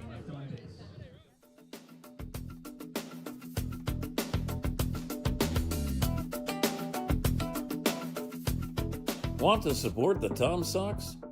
We offer many tiers of sponsorships with numerous benefits. Head to tomsox.org/sponsors to learn more about how you can become a valued partner today. Become a host family today. Host families provide players with a home away from home while building connections that go beyond baseball. Discover the lasting impact that host families have on the team and our community at tomsox.org/host-families. Contribute to Charlottesville Community Baseball today. As a 501c3 nonprofit organization, your support helps the Charlottesville Tom Sox create unforgettable memories and develop baseball's future stars right here in Central Virginia. Visit tomsox.org/donate to see how your gift makes a difference. Don't miss a single moment of Tom Sox baseball. Hunter Colville takes the mound for his next inning of work, and it brings up the top of the order for the Charlottesville Tom Sox. Will Yao, Grayson McCullum, and Tommy Lansness. Will Yao very, very productive today. 2 singles already. We'll see if he can make it a 3rd. Yeah, I mean, after having an 0-for and then being able to deliver in his last at-bat of the Waynesboro game, now he's hit in each of his last 3 at-bats. Hopefully no broadcaster curse there. Bottom of the 4th inning, Tom Sox lead 2-0 on this wonderful Father's Day Sunday afternoon. First pitch is Yao shows bunt. Pulled back, but is in there for a strike, 0-1 count. Yeah, I mean, Yao was able to adjust his swing to the timing, and now there's some speed for you. 0-1 count. Down low, 1-1. So Hunter Colville back on the mound after he came in last inning, spelling Wesley Jones. Colville fires. That one, no swing from Yao as it's in the dirt in the other's batter's box. 2-1, advantage Yao. Yeah, making some good patience here in the count. Yeah, we talk about that adjustment period for Eric Davis on the mound as he's a freshman. Will Yao pops that one up high. It's going foul line. First baseman running to get it. It'll go out of play as he tried to make the slide and grab, but just over the fence near the batting cage of the Charlottesville Tom Sox. Almost hit the bullpen of the Tom Sox, too. Good thing nobody was warming up over there. Didn't get hit by a pitch. Yeah, I mean, momentum is such a factor there. You don't want to. And he was sliding close to the fence, too, so good thing that didn't get anywhere it shouldn't have gone. You don't want to run right into the fence. Good slide. Good move. 2-2 count to Will Yao. No outs. McCollum on deck. Yao swings that one. That one will be fouled off. Hitting the catcher, but he can't grab it. That's Burnham. And Yao maybe has something in his eye. Can't tell what's going on here as he takes off his helmet. Trying to rub something on his face. Shakes it off, and back in business for Will Yao. Well, it's a hot day, high 80s. You got the sweat dripping down from your forehead to your eyes, and it's tough to wipe off in that moment. So the 2-2 count for the incoming freshman. Leadoff batter for the Tom Sox, who gave the team an early lead in the first inning. The pitch fired. That's in there for a strike. Will Yao knew it too as he walks to the dugout. Grayson McCollum trots his way into the batter's box. Yeah, I mean, that's just one of those judgment calls. Eric Davis had that kind of strikeout, that looking strikeout where he had near the same location. It's just they've been fooled by the breaking ball all day, and now, well, there you go again. It's a different pitcher, different mechanics. So for the first time today, Grayson McCollum up to bat with no one on base. As that one is cracked down the middle of the line, it will be caught by the center fielder. What a play right there out in the middle of the outfield. That's Johnny Sutrick. Yeah, McCollum almost had a nice play on it. The best case scenario, it lands in your glove. The worst case scenario, that rolls all the way to the wall, and he's digging for 3. So the better of the two outcomes. High risk, high reward out there for Johnny Sutrick, who had to squeeze that one in his glove as he was diving near the infield. Timing Lansness with 2 outs. Sees that one sail on the opposite side. Gives a little signal to Caden Combs after that pitch. A 1-0 count for the reigning VBL South hitter of the week. Yeah, he's walked twice today. Colville fires. That one lined up the right side, and it is caught. Beautiful play by the shortstop right there to end the inning. That's Rogers. And a good 1-2-3 inning. Good contact for the Sox, but nothing happened out of it. 2-0 still the lead for the Charlottesville Tom Sox as we head to the 5th inning here.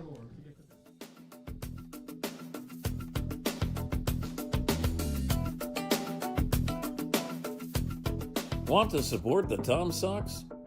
We offer many tiers of sponsorships with numerous benefits. Head to tomsox.org/sponsors to learn more about how you can become a valued partner today. Become a host family today. Host families provide players with a home away from home while building connections that go beyond baseball. Discover the lasting impact that host families have on the team and our community at tomsox.org/host-families. Contribute to Charlottesville Community Baseball today. As a 501c3 nonprofit organization, your support helps the Charlottesville Tom Sox create unforgettable memories and develop baseball's future stars right here in Central Virginia. Visit tomsox.org/donate to see how your gift makes a difference. Don't miss a single moment of Tom Sox baseball. A 1-2-3 inning for the Tom Sox in the bottom of the 4th brings up Eric Davis's next set of work as he is warming up to Ben Cardone right here. We have a great crowd at Cho Airport Field for Father's Day. I want to give a shout out to my father, my stepfather, grandfather, and anyone else who is tuned in here today. I appreciate everyone who supports me through everything in life, and Father's Day is all about you. Absolutely. Shout out to my father, my late grandfather, and well, his father as well. Eric Davis on the mound in the 5th inning here as the Tom Sox have a 2-0 lead. That pitch thrown outside. Noah Burnham, the catcher in the 9-hole, he'll lead it off. Excuse me, the catcher in the 7-hole leads it off. Davis throws. That one's cracked into left field where Karaoke has to run for it. An easy single for the man who slows up. He was rounding first for a second, but decides otherwise. I mean, catching up on the off speed there. And it's nice. You've seen a couple good pieces of hitting once they are able to just be patient there. And patience isn't just, seeing the right pitch. It's about seeing the pitch you got and going after it. Brings up Bennick, who has a single and a strikeout today as he sees that one go in the dirt. Good stop by Ben Cardone to not allow a runner in the catcher, Burnham. Burnham can run. He has a stolen base on the year through his 4 games of play. As Davis checks on him, 5 feet from first base is Burnham, and that ball thrown for a ball. 2-0 count. It was a tough miss right there by the lettering, so you just got to find a way to locate. Davis the 2-0. That one cracked up high. It'll be Will Yao backing. Will Yao is under it, and he gets it to go. Out number 1, and the runner is still on first. Good job from the freshman. That one was skied very, very high. It's a hot and sunny day out here. Difficult to track the ball, but he got it for out numero uno. Yeah, it's kind of lost in the sun out there. Usually you got your outfielders with the shades on, and Will Young kind of can't have that because of the hops in the infield. That's right. So 1 gone, 1 out, and Nobbs at bat. Nobbs cracks that one. Combs to second. That one out. Back to first, and that one is safe. Eric Davis had to cover, but the runner beat out the tag. It was a close one to call, but I mean, it was a tough play regardless. It was, ended up being a 3-6 FC.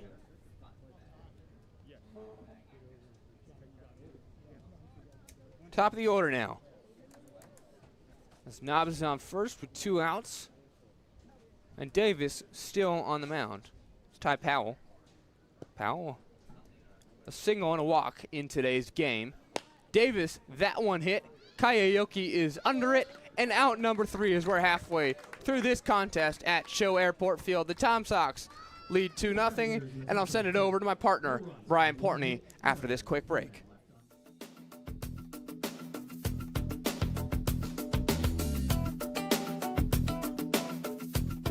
Want to support the Tom Sox? We offer many tiers of sponsorships with numerous benefits. Head to tomsox.org/sponsors to learn more about how you can become a valued partner today. Become a host family today. Host families provide players with a home away from home while building connections that go beyond baseball. Discover the lasting impact that host families have on the team and our community at tomsox.org/host-families.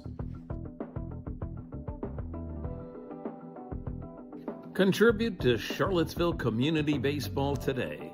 As a 501c3 nonprofit organization, Bottom of the 5th set to get underway. The Tom Sox lead 2-0 over the Culpeper Cavaliers. I'm Brian Portney, joined alongside Ben Rikosh, and been kind of a quiet day on the scoreboard, but definitely not reflected by how it's been played out. Yeah, the Tom Sox got a run early with Will Yao. They got one again in the 3rd inning, but other than that, it's been a clean slate for both pitching staffs, as Hunter Coble back on the mound right here to face the Tom Sox meet of the order with Caden Combs, Brock Clayton, and Aiden Harris up 3 power hitters for Randy Tomlin's lineup. Yeah, Caden Combs coming in, leading the Tom Sox to the .500 slugging percentage this year. And his 16 at-bats headed into this one. Combs reached base on a walk last time up. Strikeout earlier in the game. First pitch he sees on the inside corner for a strike. It's out 1. And he's just an awesome guy to be around in general. He always makes sure to make conversation with anyone around the ballpark, and a very, very friendly guy, originally from Alabama. It's that Southern hospitality. 0-1, he takes down low. 1-1, and yeah, I mean, we got to catch up with him after a pregame stand-up, and he was very nice to all of us, so love to see that from our players. It's a 1-1 pitch on the lower half for a strike. It's 1-2 quickly to Caden Combs, who has now 5 strikeouts on the year. And he was telling us about the adjustments he had to make both last summer and his fall and spring with Auburn, coming from high school into the college game. 1-2, swing and miss. So Caden Combs goes down on 4 pitches, and that'll bring up Brock Clayton.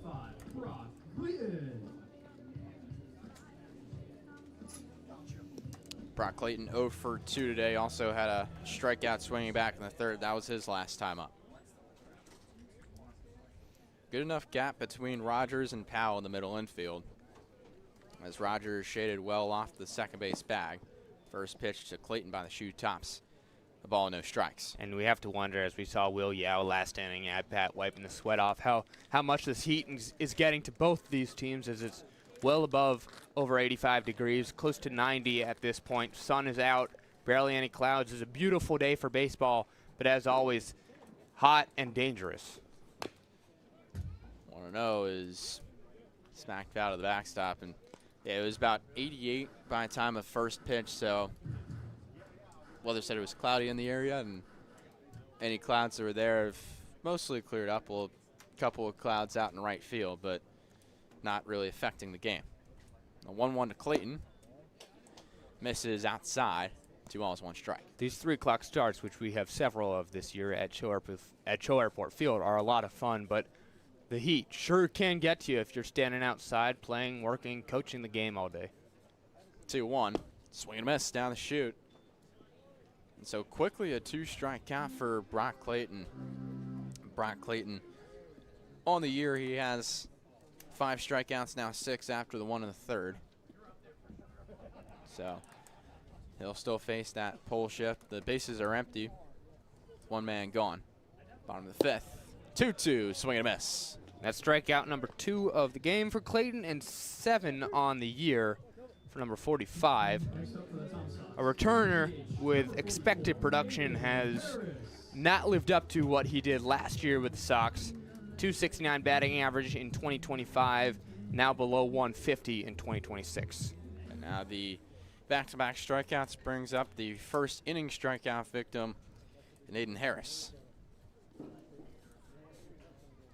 First pitch to him, swing and a miss. Got him 77 miles an hour on the off speed. And Koval's finally finding his stuff right here, and he's fooling all of the Tom Sox batters. And you can see that. Not as much a straight-up shift, but definitely still a gap in that middle infield. The 0-1. Check swing doesn't matter. It's in the zone on the lower half. No balls, 2 strikes, 2 outs. Bases are empty. As now the Tom Sox still holding that 2-0 lead in the bottom of the 5th. Harris ready, the 0-2, down low. So he takes for ball 1.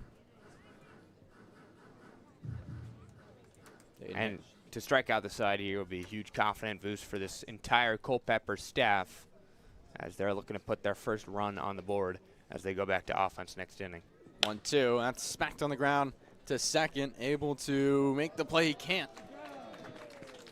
Range too far over to his left was Rogers, and he overshoots it, so there is a base runner on by way of Aiden Harris. And a little bobble right there by the second baseman, but per our statistician, Chris Conan, they'll call that a hit rather than an error.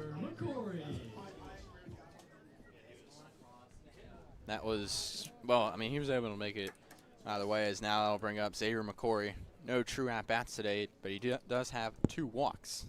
A tough play to make for Rogers at second, as he missed the transfer there and couldn't get it to first in time. First pitch, low and away to Xavier McCory. But Aiden Harris on first base successfully, nonetheless. Error or hit. That extends his hitting streak to 7 to start the season for the Tom Sox. 1-0. By the shoe tops, 2 balls, no strikes. And as for Aiden Harris, he's now hitting every game as a Tom Sock. And he's a player that came in who didn't play a lot in UVA. We thought he would be a power guy, but so far in this game, even a walk, rather. And that one played off the glove of Coville. Rogers has 1 play. He throws to first. It's in time to retire the side, so no runs on 1 hit, 1 man left on base as we head to the top of the 6th. Tom Sox still lead 2-0 here on Tom Sox TV.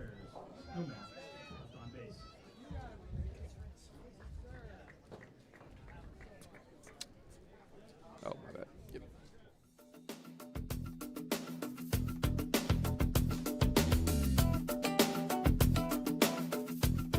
Want to support the Tom Sox? We offer many tiers of sponsorships with numerous benefits. Head to tomsox.org/sponsors to learn more about how you can become a valued partner today. Become a host family today. Host families provide players with a home away from home while building connections that go beyond baseball. Discover the lasting impact that host families have on the team and our community at tomsox.org/host-families. Contribute to Charlottesville Community Baseball today. As a 501c3 nonprofit organization, your support helps the Charlottesville Tom Sox create unforgettable memories and Top of the sixth set to get underway. Eric Davis back for another inning of work. It would be his fourth full inning of work should he continue. There's right now nobody working in that Tom Sox bullpen. They're really trusting the incoming freshman. Yeah, Eric Davis has been really, really good so far, and it's one of those guys, you don't see the highest of velos from him, but he gets his stuff where he wants it to be, and he doesn't try to do anything too crazy with his pitch arsenal. It's his fourth appearance of the Valley League season so far, and I'd say by far and away the most productive and the most successful, albeit that could change in an instant as Culpeper right here brings up the heart of the order. Yeah, it is officially his longest outing, as he's had 3 2/3 coming into this one, and now he's already got 3 innings. As in comes Joey Rogers, who had the inning-ending 4-3 put out in the bottom of the 5th. First pitch he takes is low and away. And as we were talking about earlier, it's all confidence, it's all mental for a guy like Eric Davis. That one finds his own, 1 ball, 1 strike. To have an outing like this before you even touch a college field at Roanoke, it's got to be huge for your psyche, and when he steps onto campus in the fall, we'll see what he can bring. 1-1 is lifted foul off the left field side near all the tents that are camped under. Making a good decision to have some shade today. It's a very hot one out there. Yeah, a lot of people, perhaps the most at Show Airport Field so far this season. Appreciate everybody coming out. A great day for a ball game. 1-2 on the outside corner. Misses, so 2 balls, 2 strikes. That one hit 71 miles an hour. He's been fluctuating around that range all afternoon, has Davis. 2-2 pitch. Skips in front of Cardone, so we'll do the 2-strike tango one more time. Joey Rogers 0 for 2 today, both with flyouts. As now he's ready. Payoff pitch. That one is slapped through the hole in the left side. It'll be a base hit for Joey Rogers to lead off the top of the 6th. And good hard contact for the 2-hole hitter, brings up Gegg. But his first hit of the evening gets right past Will Yao. He's standing right next to Caden Combs at this moment. Bringing up Gegg. Yeah, Grayson Gegg has been on base in every game as a Cavalier except for this one. Looking to ride a 14-game on-base streak and a 6-game hitting streak. First pitch from Davis. On the lower third for a strike. And Davis now up to 40 pitches on the evening. It's been good to see from the freshman committed to Roanoke College. Take a trip down the Blue Ridge Parkway as the 0-1 is slapped to second. Tough play. Fire on to first. Ooh. Not in time, so, well, it'll just be that play from McCory at second. Still 1 away now. And let's walk through that real quick. Xavier McCoy picked it up at second base. He was running toward the bag where Will Yao was standing. Couldn't flip it from his glove up, so instead, McCory stood on second, got the out, and couldn't transfer it to Combs at first in time. Yeah, I mean, once again, that's just taking the extra step, as we saw with the E1 earlier on, as now that brings up Blake and Pato. 0 for 2 in today's game. His first pitch he sees down the middle for a strike. Yeah, 2 balls sent to the outfield, both of them finding the glove. So now he's 2 for 10 on the young season. It's just his 3rd game played, his 3rd start as well. 0-1. That's outside. Misses at 66 miles an hour. It's a tough curveball he's got there. Combs and Gegg at first, as Gegg stands near the curve, ready to steal his base if given the opportunity. 1-1, low and away. Misses that corner. So it's 2 balls and 1 strike, so The runner at first being Grayson Gegg, and on the season he's got 8 stolen bases. That's good for the second best for the Cavalry. 2-1. Misses again, same location, 3 balls, 1 strike. And as Davis is through 3 1/3 right here, warming up in the Tom Sox bullpen, one Anthony Mancini. Anthony Mancini from Bayonne, New Jersey, and in the transfer portal. Spent last year at St. Peter's, but for now, Davis still on the mound. 3-1 is swung on and missed. Beating him with the breaking ball. Now looking to do it one more time. A runner at first with 1 out. Tom Sox lead 2-0 in the top of the 6th. Cavalry up to bat. Payoff pitch. Misses, low and away.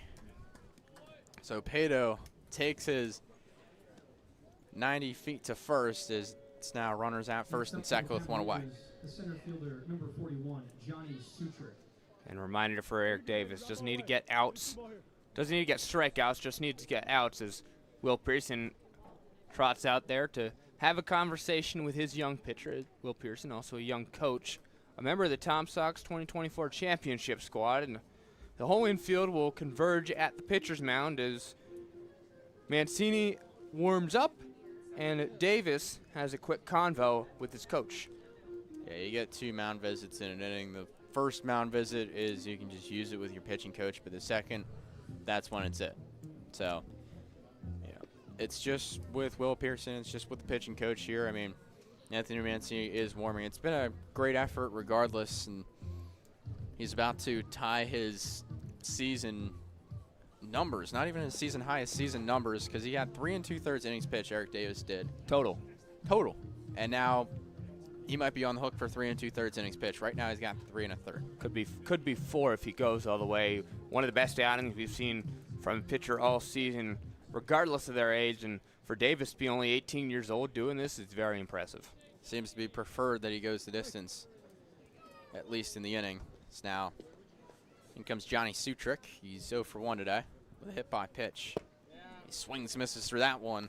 69 miles an hour. And for what it's worth, Anthony Mancini out there in the shade of the Tom Sox bullpen, he's just thrown, not all the way warming up yet, as he's still ramping up his routine.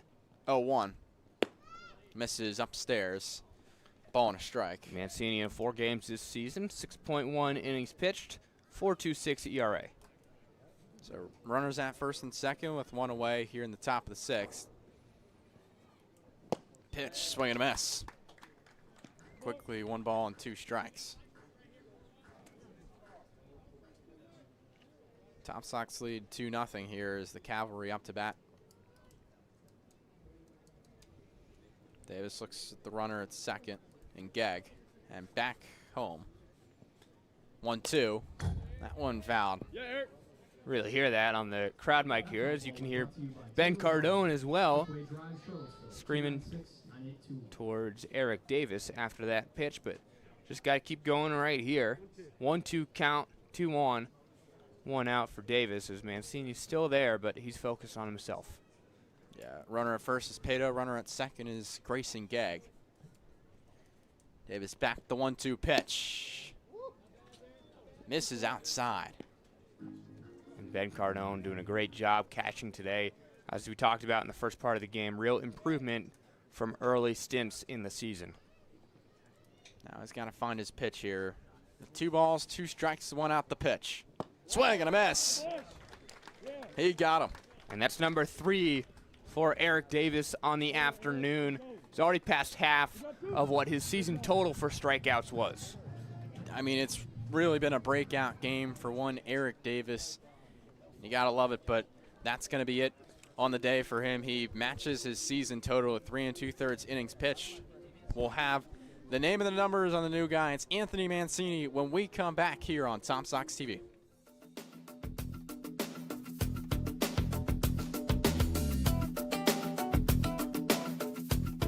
Want to support the Tom Sox? We offer many tiers of sponsorships with numerous benefits. Head to tomsox.org/sponsors to learn more about how you can become a valued partner today. Become a host family today. Host families provide players with a home away from home while building connections that go beyond baseball.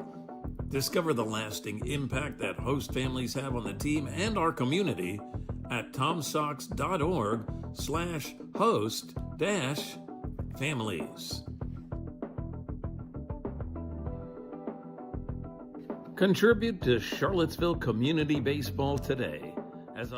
So Eric Davis's day is done, and in comes Anthony Mancini.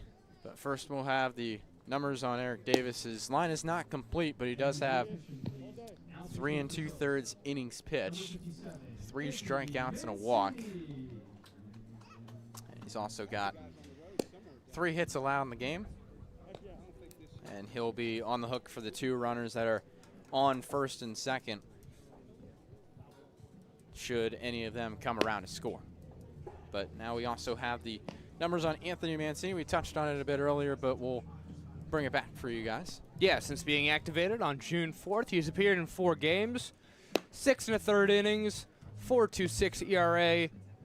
Strikeout to walk ratio is 8-5, and batters are hitting .250 against the redshirt junior from Bayonne, New Jersey. Anthony Mancini, a righty, standing 6 foot and 215 pounds. Mancini, he's been productive for the Tom Sox so far. Much like Eric Davis or Garrison White, doesn't get that velo all the way up there, but he gets his spot when he needs to, and he gets out when they need to be got. Couldn't have said it better myself. As we just heard a ball strike the crowd mic down by the fence there. That was a little loud in our ears. Apologies if it was loud in anyone else's ears. But a 2-0 count for the Tom Sox, a big leverage situation here as Mancini comes to the mound, and it'll bring up Matson. Yeah, Nick Matson, he's 1 for 2 on the day. He had a single, also was caught stealing to end the 4th. And now he's back on here. And good for him to have this kind of situation. Runners at first and second, 2 outs. Anthony Mancini's first pitch runs inside. It's 1-0. 2-0 lead for the Tom Sox. 2 outs, 2 on. And you hear Ben Cardone barking out the commands. He's not a threat. Speaking of a threat to run. Yes, the 1-0, both runners go, and well, nobody's perfect. double steal. Nobody's perfect is what they say. So now 2 runners in scoring position. The situation becomes even bigger for Anthony Mancini as the Sox have a 2-run advantage. 0 for 1 with runners in scoring position are the Cavaliers today, as the 2-0 is slashed foul to the backstop. It's 2 balls and 1 strike. And we hear that in what many people call the best crowd mic in the entire league. Right there again, striking the fence.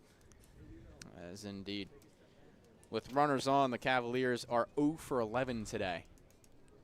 2-1. That one is cranked to center field. Going back is Lansness to the track. He makes the catch. Mancini comes in, does his job, and the lead is still held to 2-0. Tom Sox lead, and they take that to the bottom of the 6th here on Tom Sox TV.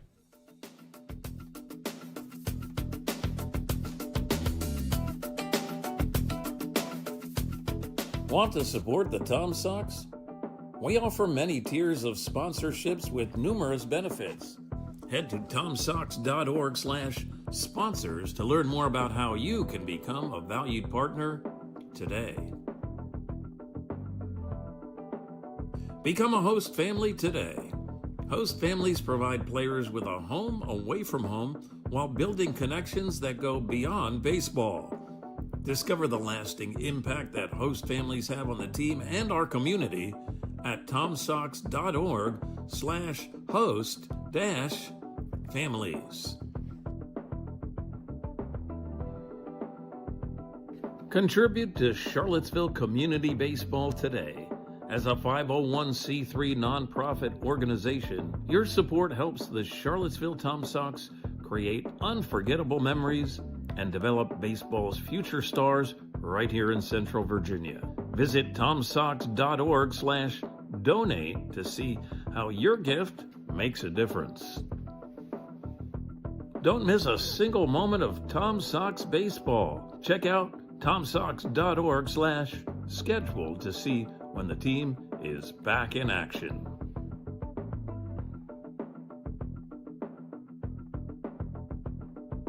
Learn from the best this summer. Hunter Koval back on the mound as we head to the bottom of the sixth. It was a clutch fly out, a nice catch by Tommy Lansness to end the inning in the top of the sixth, and now it's going to be Aoki, Cardone, and Yao. Felt like a collective sigh of relief after Tommy Lansness caught that one in center field. 2 men on, both in scoring position, new pitcher on the bump, and good to get out of it for the Sox. First pitch to Aoki is up high by the letters. It's ball, no strikes. So Aoki today has walked and also reached first on an error by the first baseman. Now he's ready. That was a kind of a ricochet play. That one finds the inside zone, ball and a strike. It's kind of a ricochet back in the third. It's now back to the lefty batter's box. It's righty on lefty. Aoki facing the 1-1 is upstairs and away. 2 balls and 1 strike. Aoki already drawn 1 walk today. Would benefit him and the team as a leadoff man to get another one. Aoki still looking for that elusive first hit of the year in 6 at-bats. 2-1. Upstairs and away once again, so maybe it won't matter here in this plate appearance. Coming into this one, he's drawn 2 walks on the season. Scored a run as well. So just because you can't put the bat to ball doesn't mean you can't impact the team. 3-1. On the outside corner for a strike. Yeah, I mean, now he has 3 walks on the year, which bumps up his on-base percentage. Now he's back. Leverage situation for him is faces the payoff pitch. Swing and a miss. On the off speed, and now it's 1 away here in the bottom of the 6th. Can't quite find it, but good discipline and patience for Aoki there, and not going his way, but Ben Cardone comes up, flew out twice this game, looking for his first appearance on base of the afternoon. Ben Cardone was batting .115 coming into this one. He's made some good plays out there in the field. It's a good backstop today. First pitch is up high by the shoulders. It's a ball and no strikes. Cardone's one of those guys that I like to talk about, a multi-sport athlete, baseball, wrestling, football. All those skills are able to translate to each different sport. So I'd be interested to talk to him about what he's learned from each of those things translating to his baseball game. 1-0, swing and a miss. Got him 77 miles an hour on the off speed. And, that's one of the great things we can do here as Tom Sox media interns. We get to tell the stories of the players that play here. Absolutely. So nobody on, 1 out here. The Tom Sox lead 2-0 in the bottom of the 6th. The 1-1 inside. And a lot to unpack when talking about Ben Cardone as well. He's a catcher, was ranked one of the best in Virginia, also goes to VMI, a military institute, not your average higher education institution, so lots of good stuff. So he takes the 2-1 inside, near the hands, 3 balls, 1 strike. Ben Cardone, part of VMI. VMI is a great base running factory, often in the leaderboards, up in the top of the leaderboards of stolen bases every year. The 3-1 clips the lower part of the zone. It's 3 balls, 2 strikes. He's got 2 with the Tom Sox this season and 2 back with the Keydets in 2026. So now he's ready. Back-to-back payoff pitches for Hunter Koval. Swing and a miss. Same result. Back-to-back punch-outs by way of the swinging strikeout, and back to the top of the order in Will Yao. Koval's been lights out here so far. Getting guys swinging on strikes or getting them batting balls and having the fielders do the work. Ever since Koval came in the game, it's been a major difference for this Culpeper team. It's 5 punch-outs for him today. As Will Yao up to the plate. First pitch is smacked up the middle, and that's going to be a 2-out single for Will Yao. call it the third single of the game for Will Yao. 3 for 4 on the afternoon. Yeah. So it was a good piece of hitting. That's 3 singles for him today. Now it brings up Grayson McCollum. He had that double back in the first. Got to third on a passed ball.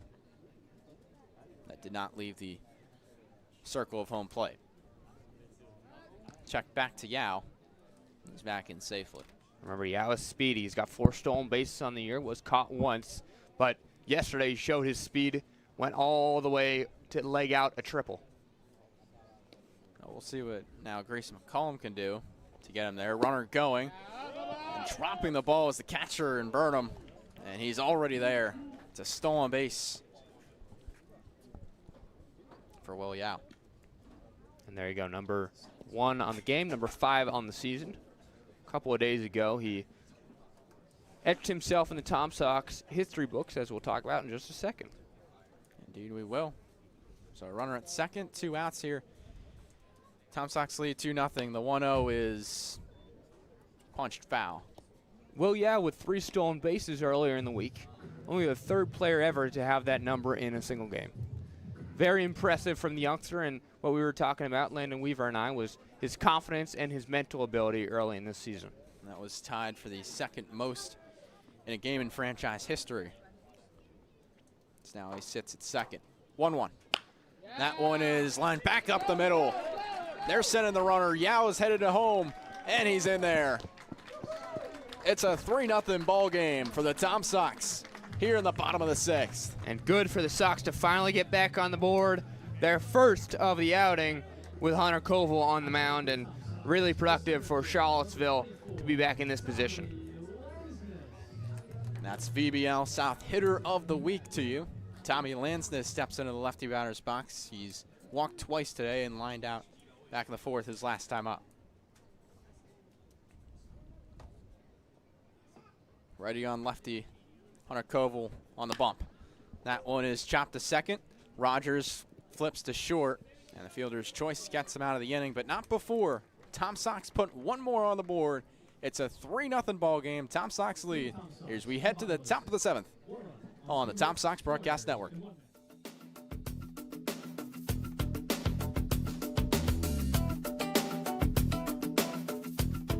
Want to support the Tom Sox? We offer many tiers of sponsorships with numerous benefits. Head to tomsox.org/sponsors to learn more about how you can become a valued partner today. Become a host family today. Host families provide players with a home away from home while building connections that go beyond baseball. Discover the lasting impact that host families have on the team and our community at tomsox.org/host-families. Contribute to Charlottesville Community Baseball today. As a 501c3 nonprofit organization, your support helps the Charlottesville Tom Sox create unforgettable memories and develop baseball's future stars right here in Central Virginia. Visit tomsox.org/donate to see how your gift makes a difference. Don't miss a single moment of Tom Sox baseball. Check out tomsox.org/schedule to see when the team is back in action. Bottom of the order for the Cavalry is going to be Burnham, Bennick, and Knobs. We head to the top of the 7th. Brian Portney alongside Ben Rikosh, and well, that was a much-needed up-the-middle contact for Tom Sox bats. 3 singles for Will Yao, 2 runs scored in this game. The freshman is really doing it all. He's been fantastic. 8 runs scored over the last 5 games now. His first pitch misses. It's ball, no strikes. Anthony Mancini out there for another inning. He had 6 1/3 coming into this. Now he's got a third of an inning as he got that last out. 1-0 near the dirt. It's 2 balls, no strikes. Yeah, for Mancini, you just got to keep the Cavaliers in check right here. A 3-0 lead is decent, but certainly not everything. The 2-0 to Noah Burnham is up high. Combs calls everybody off, and he makes the catch just outside of the first base bag. And that's an SEC level play from Caden Combs. He caught everybody off, good communication, getting Xavier McCory out of your way. It looked like Brock Clayton was coming in from right field as well, but you got to let everybody know, hey, I'm a big guy, I can handle this. That ball, it's mine. Yeah, and sometimes it can get lost in the sun, but didn't really hang up there for a long time. As now they'll bring up Bennick, who's 0 for 2 on the day already. First pitch is swung on and missed. And situations like that can be really dangerous with Caden Combs and Xavier McCory, Brock Clayton potentially all crashing into each other, but good way of using your voice to get them out of the way. Great communication. Tyler Bennick sees that one go upstairs. It's a ball and 1 strike. The middle infield is open as McCory well off the bag at second. Not really a pole shift as his heels are on the outfield grass. 1-1 by the shoot tops, 2 balls, 1 strike. Clock's in at 71 miles an hour. As you talked about, you know, he's not going to pound the zone with velocity, but he won't find his spot. As the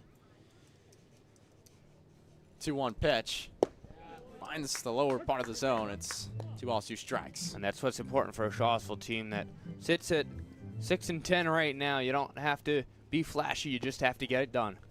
All about getting outs however you can. 2-2, that one cranked on the ground, foul to the left field side. So we'll do this 2-strike tango one more time. And I want to mention this real quick too. Standing right there on third base is Brandon Mack, former head coach of the Culpeper Cavaliers. Decided to take a role as an assistant this year, and as we saw with Virginia Tech football, that's a big thing, takes a big guy. The Brent Pry rule, as one might say, as that one is lifted right outside of the infield. Will Yao calls everybody off to make the catch. Back-to-back pop-out putouts. Hey, another good play with good communication by your infielders.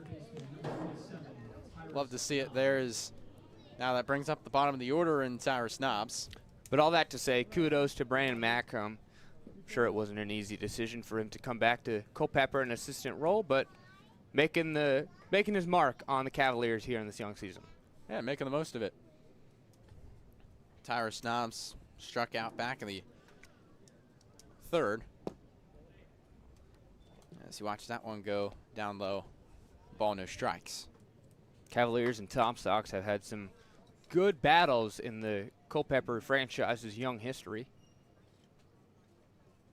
It's ready again. The 1-0 is upstairs by head level, so 2 balls, no strikes. Brandon Mack, a key part of several of those matchups. So for him to be back on staff, always good to see here in Charlottesville.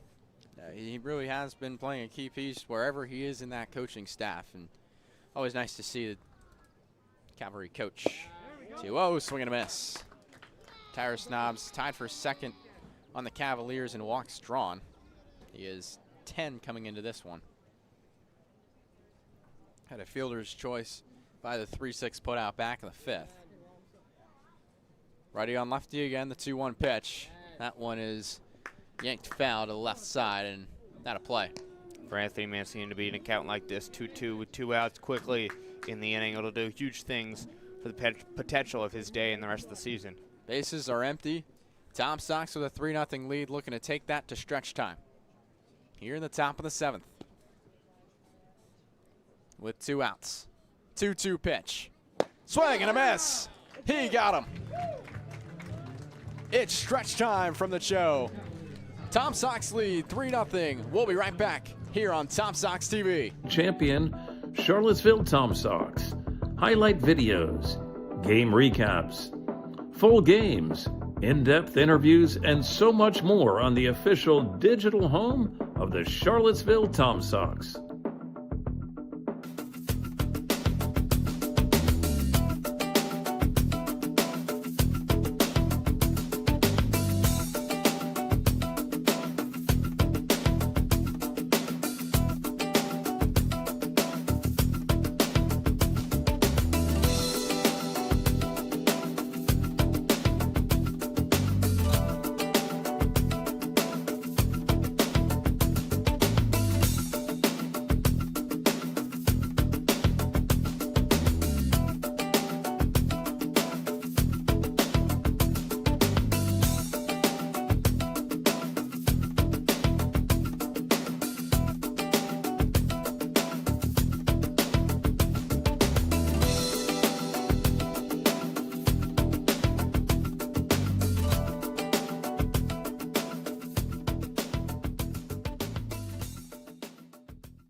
Stay connected with the Tom Sox.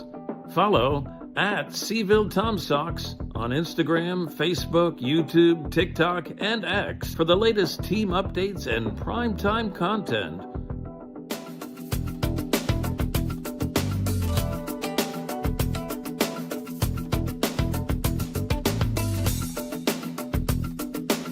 Explore our redesigned website at tomsox.org for everything Tom Sox baseball and sign up for our no-cost email newsletter. Caden Combs to bat as we're here in the bottom of the 7th. Tom Sox lead 3-0, and it is a clutch swinging strikeout from Anthony Mancini to end the top of the 7th. First pitch to Combs on the lower half for a strike. It's 0-1. Caden Combs today, he's got 2 strikeouts and a walk. Came around to score when he walked. 0-1. Swing and a miss down the chute.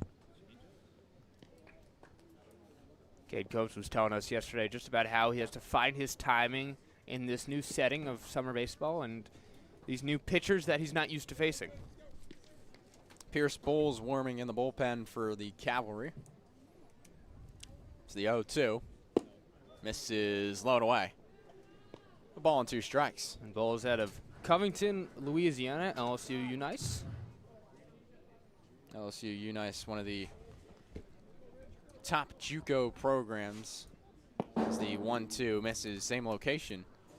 2 balls, 2 strikes. I wonder what they tell a kind fellow down there at LSU. Unice? Good at pitching? You mean? I don't know. We'll see. We should ask him after the game. Yeah, 2-2.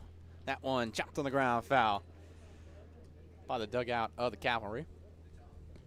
A lot of good baseball programs down there in Louisiana, and to be from that, a very fortunate man is Pierce Bowles. Yeah, LSU Shreveport as well, a team that ended up going undefeated in their national championship season in the NAIA in 2025 is the 2-2 called strike 3. Caden Combs took a look back to the home plate umpire after that one, trying to ask where it was. Didn't get the look that he wanted, so to bring up Brock Clayton as Caden Combs is retired on a strikeout for the 3rd time. Hey, I mean, that's all right. It's just one of those you got to take. So now we'll bring up Brock Clayton. He's had 2 strikeouts on the day, both swinging. He's 0 for 3 overall. First pitch, that's smacked on the ground. A second, Joey Rogers can't make the play. Brock Clayton makes it to first. And that's called an E4, as it was right in the glove of the second baseman and then almost Bill Bucknered through his legs. Talk about getting outs by any means necessary on the mound. Well, getting on base by any means necessary for these Tom Sox bats is now Aiden Harris up to bat. Here's the power hitter, Aiden Harris, DH today. Seeing if he can put that bat to use. He's a walk and a single. Definitely has that power as we've seen in BP before. First pitch spikes the dirt, but in front of the catcher and Burnham. It's a ball, no strikes. Aiden Harris on the day, he has a walk and a single, also has a strikeout back in the first. And Clayton not known for his stolen base ability, but he can do it with one this year and one last year. He does have the sliding mitt on. It's red color on the right hand. As it once again skips in front of Burnham, and Brock Clayton takes advantage. And there he goes. So he has officially surpassed his 2025 Valley League count for stolen bases, now with 2 on the season.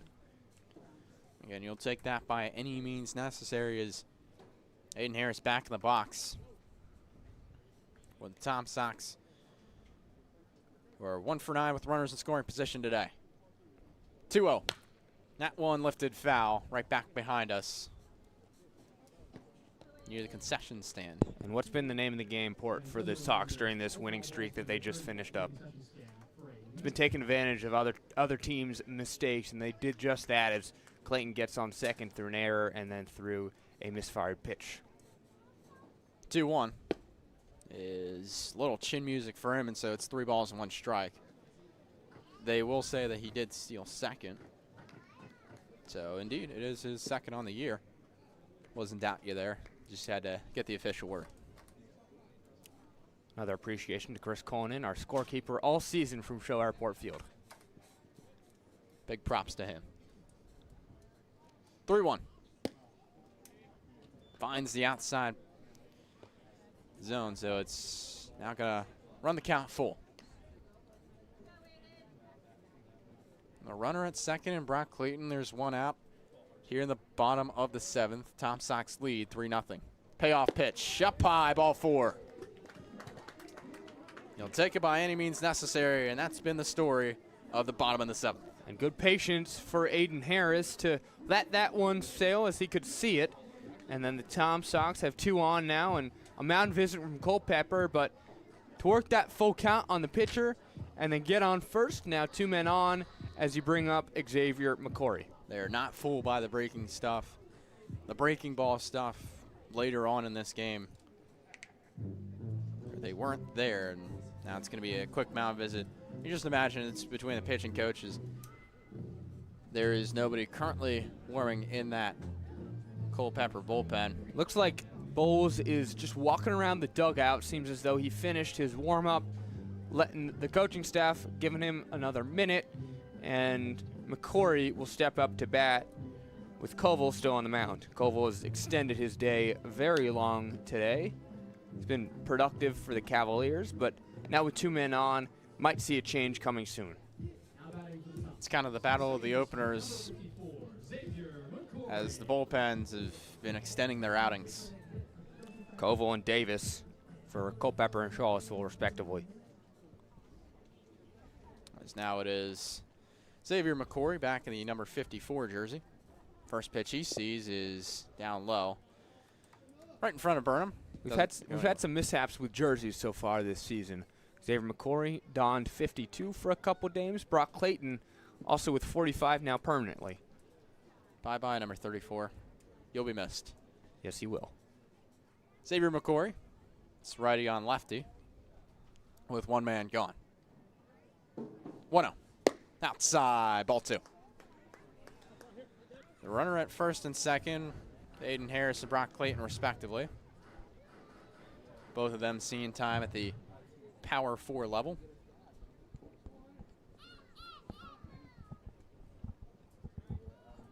That's now, that one is chopped foul of the backstop. It's 2 balls, 1 strike. And patience is still the key for Xavier McCory right here, as he's ahead in the count against Hunter Koval, which is likely Koval's last batter, as we saw Pierce Bowles. Now he's back up in the bullpen throwing again. So we'll see where that goes. Slight pole shift on for the lefty batter. 2-1 out of his shoes. That's a swing and a miss. And it's now turned in favor of the man on the mound and Hunter Koval. Again, runners at first and second. 1 gone. Tom Sox lead 3-0, bottom of the 7th. Xavier McCory is the lefty facing the righty and Koval. 2-2. That one chopped on the ground to first. It will make the play, fire to second. And the play is made from Bennick to Powell. So it's 2 gone here on the fielder's choice. Runners at the corners with 2 men gone. And here's Kaioki, who's reached base twice with a strikeout as well. But for him to get a second RBI of the season in this position would be crucial with a 3-run lead already. But it's the 7th inning, so 2 more left for Culpeper. Still looking for that elusive first hit. He's got 7 at-bats, 0 hits. First pitch, check swing, doesn't matter. It's in the zone regardless, no balls and a strike. Guy Aoki coming in from Colby College, D3 school in the NESCAC. Throw back to first. The runner's back safely in Xavier McCory. And as we said in the open, but worth acknowledging again, on Father's Day, the son of the head coach of the University of Richmond is Kai Aoki. Absolutely. Got to follow those storylines. 0-1 down low. It's ball and a strike. Aoki saw limited time at Colby College this spring. So now he faces the 1-1 pitch. Swing and a miss. Down by his shoe tops. Breaking ball stuff starting to fool. So runners at the corners, 2 outs. Tom Sox lead 3-0, bottom of the 7th. Throw back to first. McCory's back in safely on the slide. And McCory's a guy that you got to watch out for when stealing a base. He is capable with his speed, leading the Tom Sox in that category. Righty on lefty. Runner going. That one up high. Burnham able to just eat the ball. And now a stolen base for Xavier McCory. He's continuing to climb up the leaderboard for the team as the stolen base category. He's got 2 today. Now 8 on the season. 2-2 pitch. Called, strike 3. Had him frozen right down the middle as we head to the top of the 8th. Tom Sox looking to retain the 3-0 lead when we come back on the Tom Sox Broadcast Network.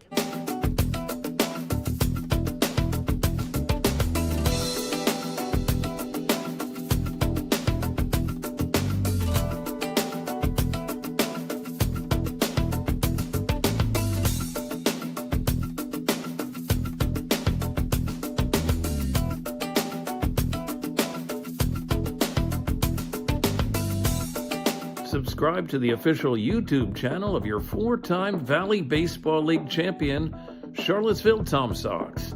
Highlight videos, game recaps, full games, in-depth interviews, and so much more on the official digital home of the Charlottesville Tom Sox.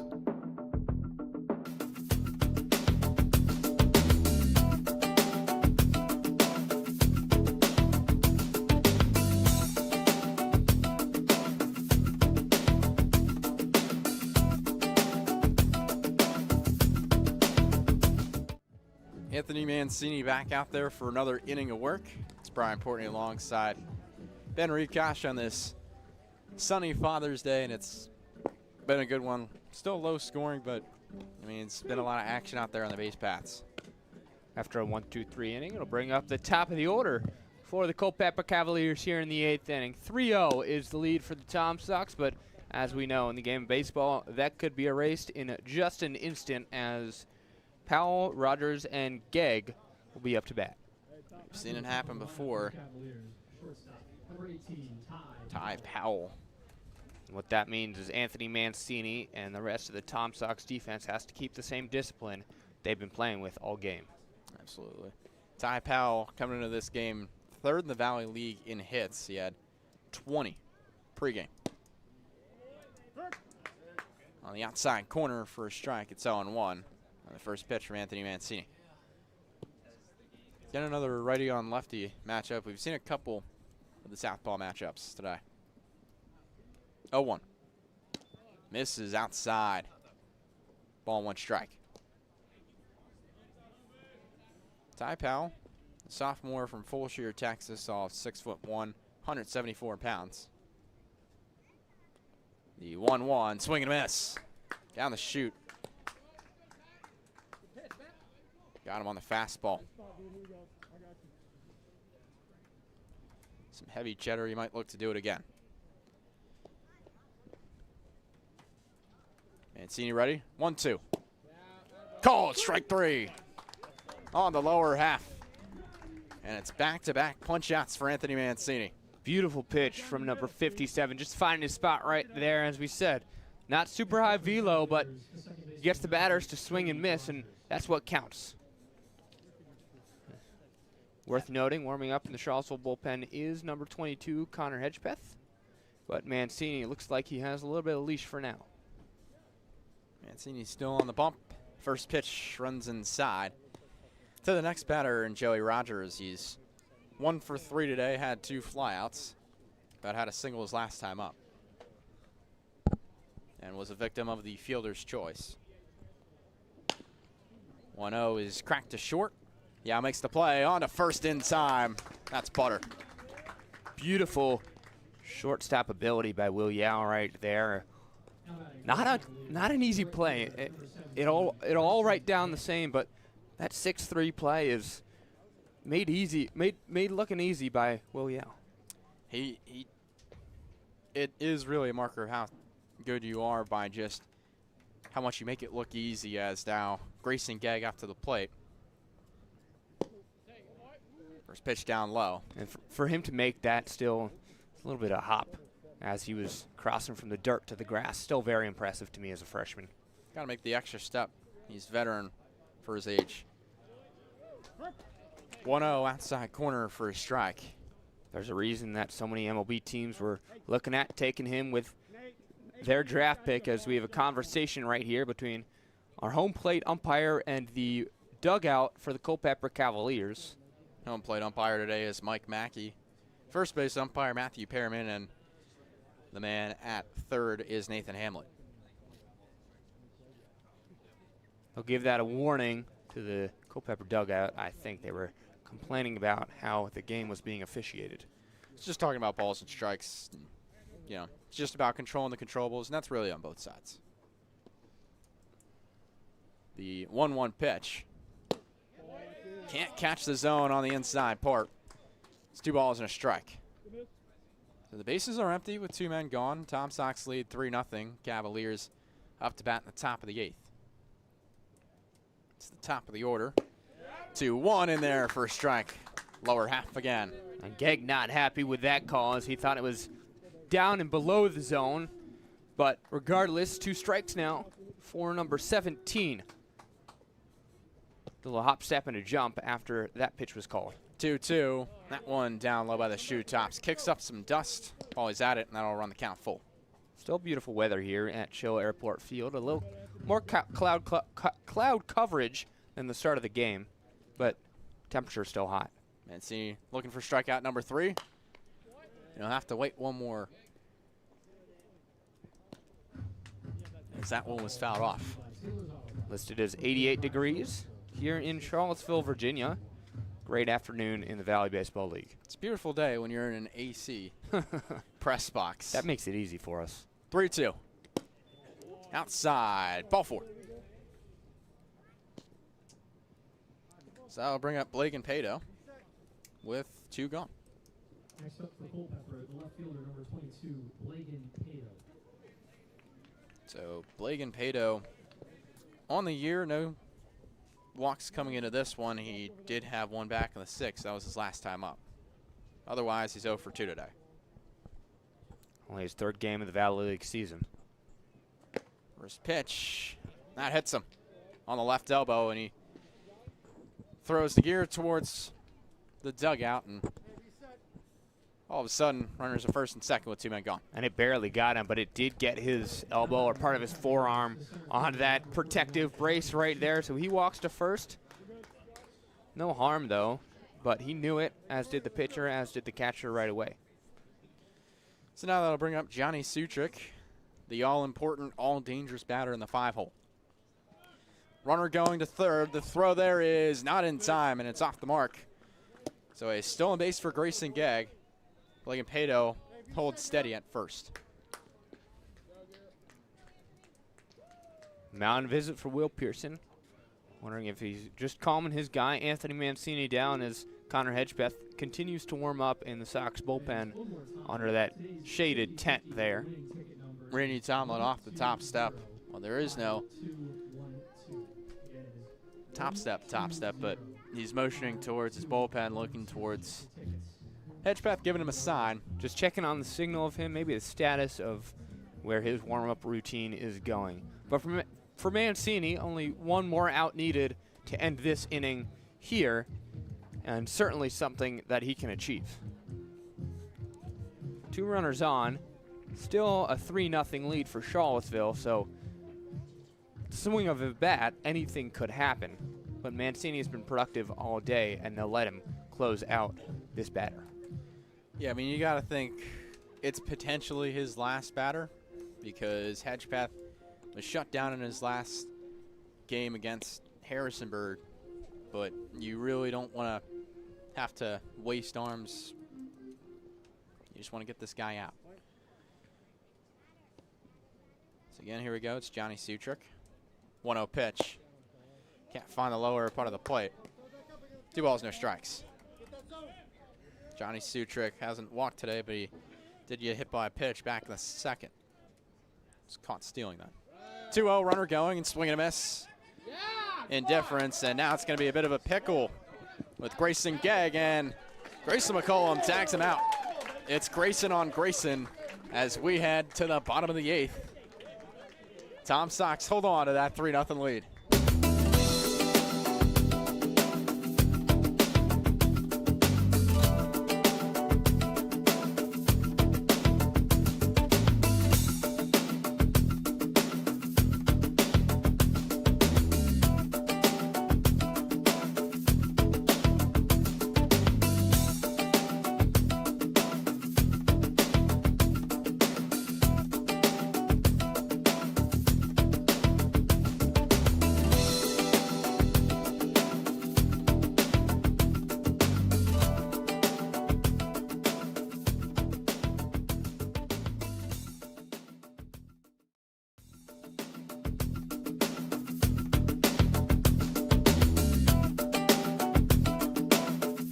Stay connected with the Tom Sox. Follow at Seville Tom Sox on Instagram, Facebook, YouTube, TikTok, and X for the latest team updates and primetime content.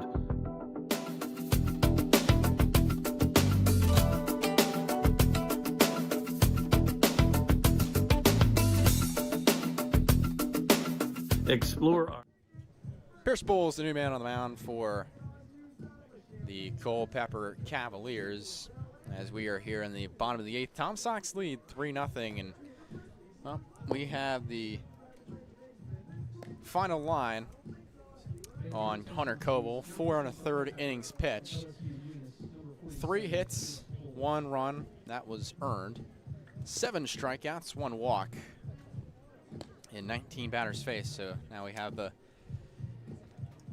numbers on the new man. Really impressive outing for Hunter Koval, but backing him up will be Pierce Bowles. Only his second outing of the BBL season so far. He went 1-0 in 1 2/3 pitched. No strikeouts for him. That outing, June 16th at the Covington Lumberjacks, an 8-7 win for the Culpeper Cavaliers, as we mentioned before, from Louisiana and LSU UNICE. LSU UNICE, one of the premier JUCO programs. I believe it's NJCAA Region 23. There's been a wagon in that region for time and time again. What is there a baseball fact in terms of college that you don't know? I don't know how you just pulled that out of yourself. It's pretty impressive. You can MLB stuff. It's pretty impressive. Ben Cardone up to bat as he's looking for his first hit of the afternoon here to lead off the inning. So for the Tom Sox, it'll be 9-1-2, Cardone, Yao, McCollum. He's 0 for 3 today, looking for his first hit of the outing. So far in the year, he's now 3 for 29. Not good, but room for improvement. Just over half of the Mendoza line. First pitch to him on the lower third for a strike. Ben Cardone has been the backstop today and has improved as the catcher today. The 0-1 is inside for ball. Yeah, he's been a welcome presence with both White, Davis, Mancini, all behind the mound. All behind the plate, I should say, and those 3 on the mound. It's been a good battery for all 3. 1-1. Swing and a miss down the chute. Once again, they're fooling him in that middle third. He steps back up to the plate. He struck out his last time up back in the 6th. Looking to avoid that this time. Will Yao, the man on deck. 1-2. Up high by the letters. It's 2s. And it's been a rotation of Cardone, Summerlin, Caffarilla for the most part in the catcher role, each bringing a different element to the game. We also see Brock Clayton as well, but he's right field today. 2-2 pitch. Called, strike 3 on the inside corner. So it's 1 away for Will Yao, back to the top of the order. Will Yao 3 singles here today, also with a strikeout, but he's come around to score a couple of times, looking to extend this Tom Sox lead again. Yeah, Will Yao has really had his impact be felt after having that 0 for streak for a couple of his at-bats. He now digs in. First pitch.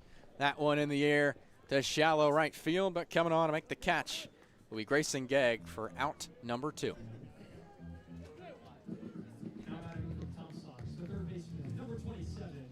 So that'll bring up Grayson McCollum. He's 2 for 4 on the day. He had a single his last time up back in the 6th. The Tom Sox have only had 1-1-2-3 frame today. That was back the 4th. McCollum lined out to center in the second out of that frame. That one finds the zone on the first pitch. No balls and a strike.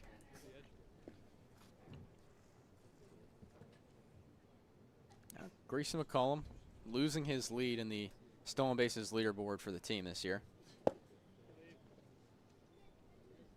This next one is down low. As for him,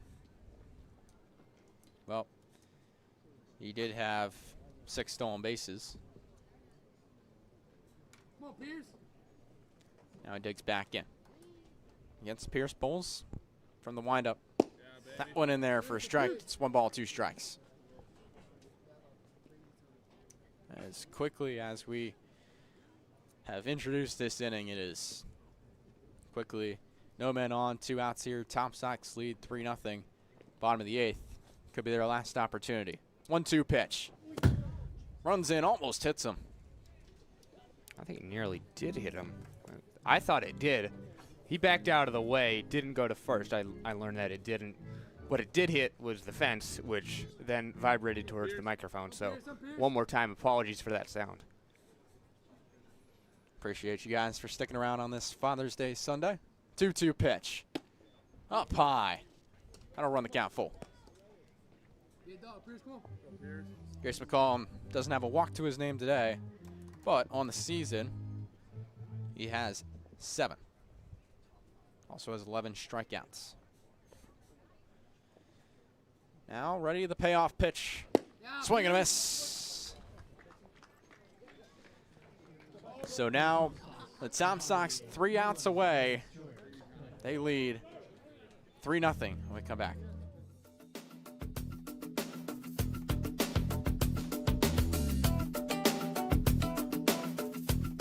Want to support the Tom Sox? We offer many tiers of sponsorships with numerous benefits.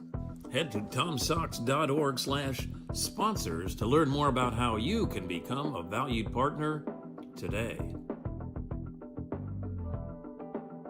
Become a host family today. Host families provide players with a home away from home while building connections that go beyond baseball.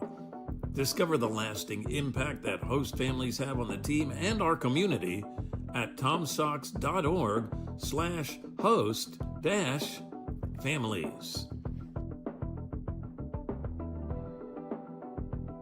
Contribute to Charlottesville Community Baseball today. As a 501c3 nonprofit organization, your support helps the Charlottesville Tom Sox create unforgettable memories and develop baseball's future stars right here in Central Virginia. Visit Tom's.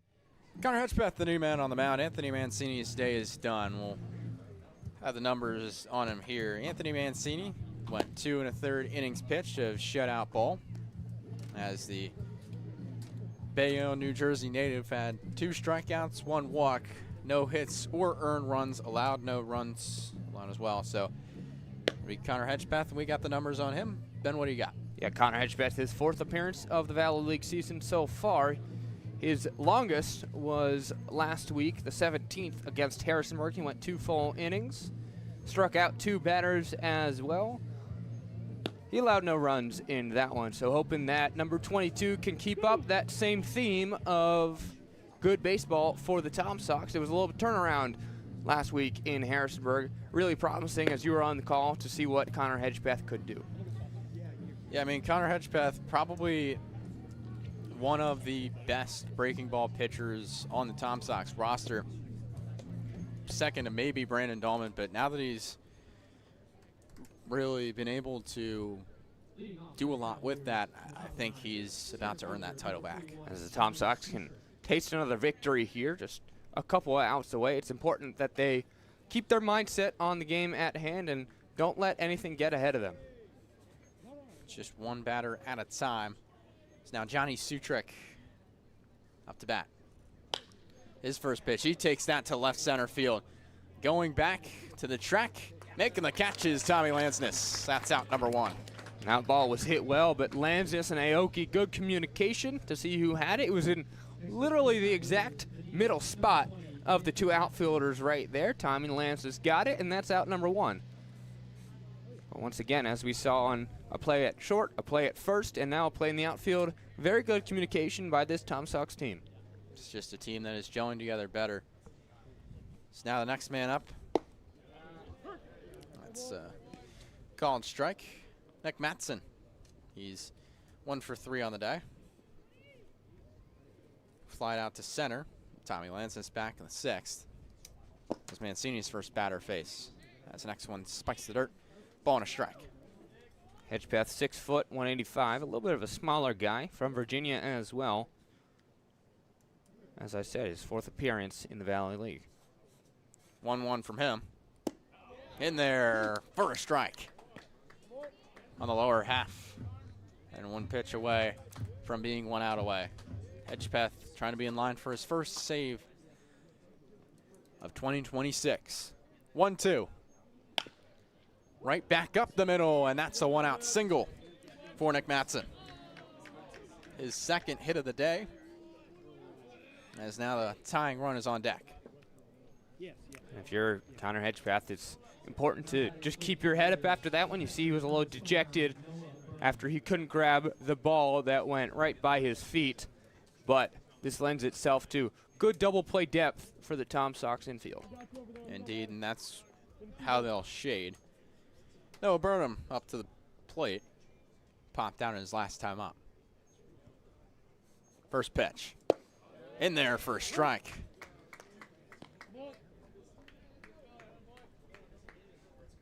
All right, back to him. So a runner at first with 1 man gone here in the top of the 9th. Tom Sox lead 3-0. Still safe situation for Connor Hedgepeth. 0-1. Thought about it, but pulls back is Burnham. Ball and a strike. Noah Burnham, the backstop for Culpeper today. He's ready. Hedgepeth, 1-1. In there for a strike. Same location, same location. Trying to send the Culpeper Cavaliers on vacation. 1 ball, 2 strikes, 1 out from Hedgepeth. Back on the bump. Here comes the pitch. Called, strike 3. 2 gone here in the top of the 9th. Tom Sox can smell it. I think regardless of if he went around or not, that was in the strike zone for number 3. Made the job easy for the home plate umpire, Mike Mackey. Tyler Bennick represents the last out for the Cavalry today. At first, a check back. And on something that could have ended the game, it did not. Got to keep an eye on that right now. 3 stolen bags on the year for Matson. Imagine that was the one that ended it right there. Haven't seen it at all today. Now the first pitch coming to Bennick. In the dirt. A ball, no strikes. Anthony Mancini's day is done. Giving way to Connor Hedgepeth. It's been a good bullpen game for the Sox pitching staff. Runner going. The throw to second is not in time. A stolen base for Nick Matson. There was a collective breath and exhale as that play, and the umpire crew had to communicate with each other and decide if he was safe or out as we head to a 2-0 count right here. Culpeper 0 for 2 with runners in scoring position today. 0 for 13 with runners on. 2-0 pitch. Outside, ball 3. Could feel the tension in Show Airport Field as Matson took off from first to second. Could cut the tension with a knife. That's what they say. You can also do it on the back half of a spatula. Sure. 3-0. In there for a strike on the lower half. You could do it on anything sharp, really. A sword for the cavalry. Yeah, there you go. For the Tom Sox, not really sure. A cheese grater. There you go. Don't know how that relates, but it does. Brie cheese. Smooth. 3-1. Check swing, thinks better of it. And he heads 90 feet to first. It's a walk. Brie cheese smooth like Will Yao. Is that what you were getting at? I guess you can talk about that. You can talk about, you can cut the tension with a knife. But, yeah, Will Yao is also smooth. Attention, please. Pitch hitting for the Cavaliers, number 16, Lucas Franz. Lucas Franz, the pinch hitter. The Cavaliers still 2 outs. Runners at first and second. First pitch to him. Swing and a miss down the chute. He's feeling it. Lucas Franz on the season, batting .208 and 24 at-bats. Second on the team in putouts. 0-1. That one in foul territory, first base side. Combs trips over the grass, and he lets that one go. Just got a little excited right there, Caden Combs did. There's someone up throwing in the Tom Sox bullpen. I don't think he's planning on coming in, but just to keep an eye on. With 2 strikes here and 2 outs, and a quietly huge batter for Connor Hedgepeth as we're at the 9-hole hitter. Runners at first and second, 2 outs. Tom Sox lead 3-0. Top of the 9th. Connor Hedgepeth can field on the bump. No balls, 2 strikes. The pitch. That one gets to the backstop. Both runners advance.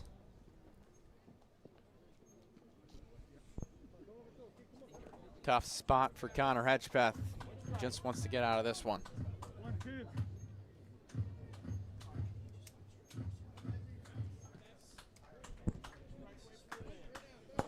Lucas Franz in his first at bat. The 1-2 pitch. Swing and a miss. He got him. The best thing about ending a win streak, you get to start it again. And the Tom Sox just did. It's a 1-game win streak for the Tom Sox. And a very happy Father's Day to everybody here on this wonderful Sunday. A shutout for Charlottesville, thanks to Garrison White, Eric Davis, Anthony Mancini, and Connor Hedgepeth, earning his first save of the season. And I believe that's the first shutout on the season for the Tom Sox. I was kind of motioning to you in the middle of an inning, and we were kind of being tentative about, talk about a shutout before the shutout happens, and it's the first one for the Tom Sox of the year. How about Will Yao in this game as well? 3 singles, 2 runs scored. Grayson McCollum tacked on a double as well. It's just guys getting done what needs to get done. 3-0, not a huge score, but hey, it's more than the other team, and that's what matters at the end of the day. Tom Sox out-hit the Culpeper Cavaliers 6-5, and once again, not beating themselves again. Only 1 error to Culpeper's 3, so this was a well-done game. The Tom Sox win 3-0. Happy Father's Day, Tom Sox fans and beyond.